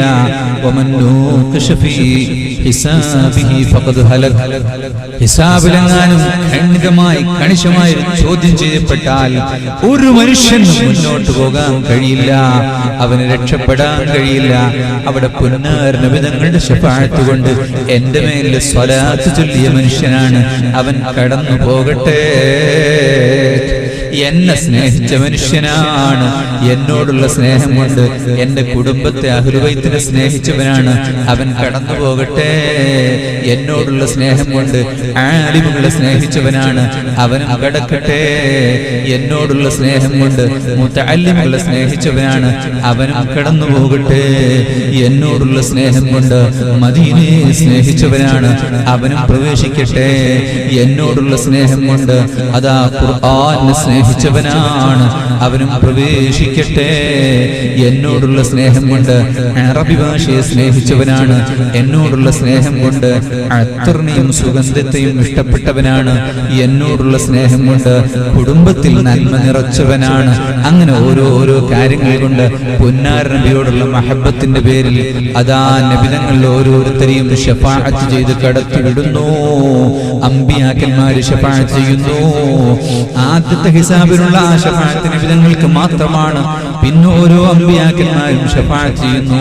അഖ്താബുകൾ ശഫാഅത്ത് ചെയ്യുന്നു, ഔതാദുകൾ ശഫാഅത്ത് ചെയ്യുന്നു, നുജബ ശഫാഅത്ത് ചെയ്യുന്നു, ഔലിയാക്കന്മാർ ശഫാഅത്ത് ചെയ്യുന്നു, അസ്ഫിയാക്കൾ ശഫാഅത്ത് ചെയ്യുന്നു, ആലിമുകൾ ശഫാഅത്ത് ചെയ്യുന്നു, മുതഅല്ലിമുകൾ ശഫാഅത്ത് ചെയ്യുന്നു.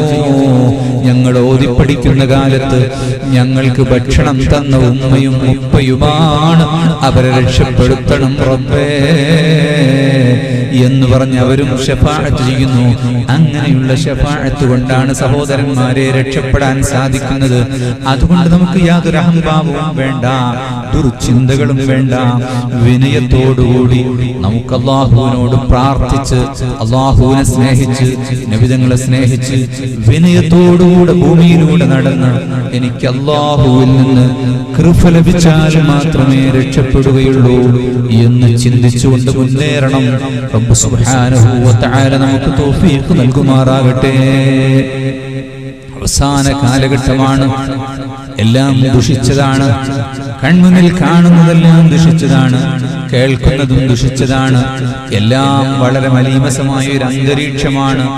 വളരെ സൂക്ഷിച്ച് ജീവിക്കുന്നവർക്ക് മാത്രമേ രക്ഷപ്പെടാൻ കഴിയുകയുള്ളൂ. ഈ കാലഘട്ടത്തിൽ ദീനിനെ പിടിച്ചു നിൽക്കുന്ന മനുഷ്യൻ നബി തങ്ങൾ പഠിപ്പിച്ചു, അതാ തീക്കണലിനെ കയ്യിൽ പിടിച്ച മനുഷ്യനെ പോലെയാണവൻ. അത്രയും പ്രയാസം അനുഭവിച്ചിട്ടാണ് യഥാർത്ഥത്തിൽ ഈ കാലത്തിൽ ദീൻ പിടിച്ചു ജീവിക്കാൻ കഴിയുക. അതുകൊണ്ട് ദുനിയാവിനെ നഷ്ടപ്പെടുത്തി കളയാതെ, ദുനിയാവിന്റെ സൗകര്യങ്ങൾക്കോ സന്തോഷങ്ങൾക്കോ കേവല വിനോദാഹ്ലാദങ്ങൾക്കോ വേണ്ടി ആരെങ്കിലും കുറ്റം പറഞ്ഞ് കളിയാക്കി പ്രയാസപ്പെടുത്തി നശിപ്പിച്ചു കളയാതെ അല്ലാഹുവിനെ ഭയപ്പെട്ട് ജീവിച്ചുകൊള്ളൂ. അല്ലാഹു തൗഫീഖ് നൽകുമാറാവട്ടെ. നമ്മുടെ ഈ മജ്‌ലിസിനെ അല്ലാഹു തആല ഖബൂൽ ചെയ്യട്ടെ. Badar publications, Markaz complex, Kozhikode. Phone 0495-272-3439. Mobile 9447845627.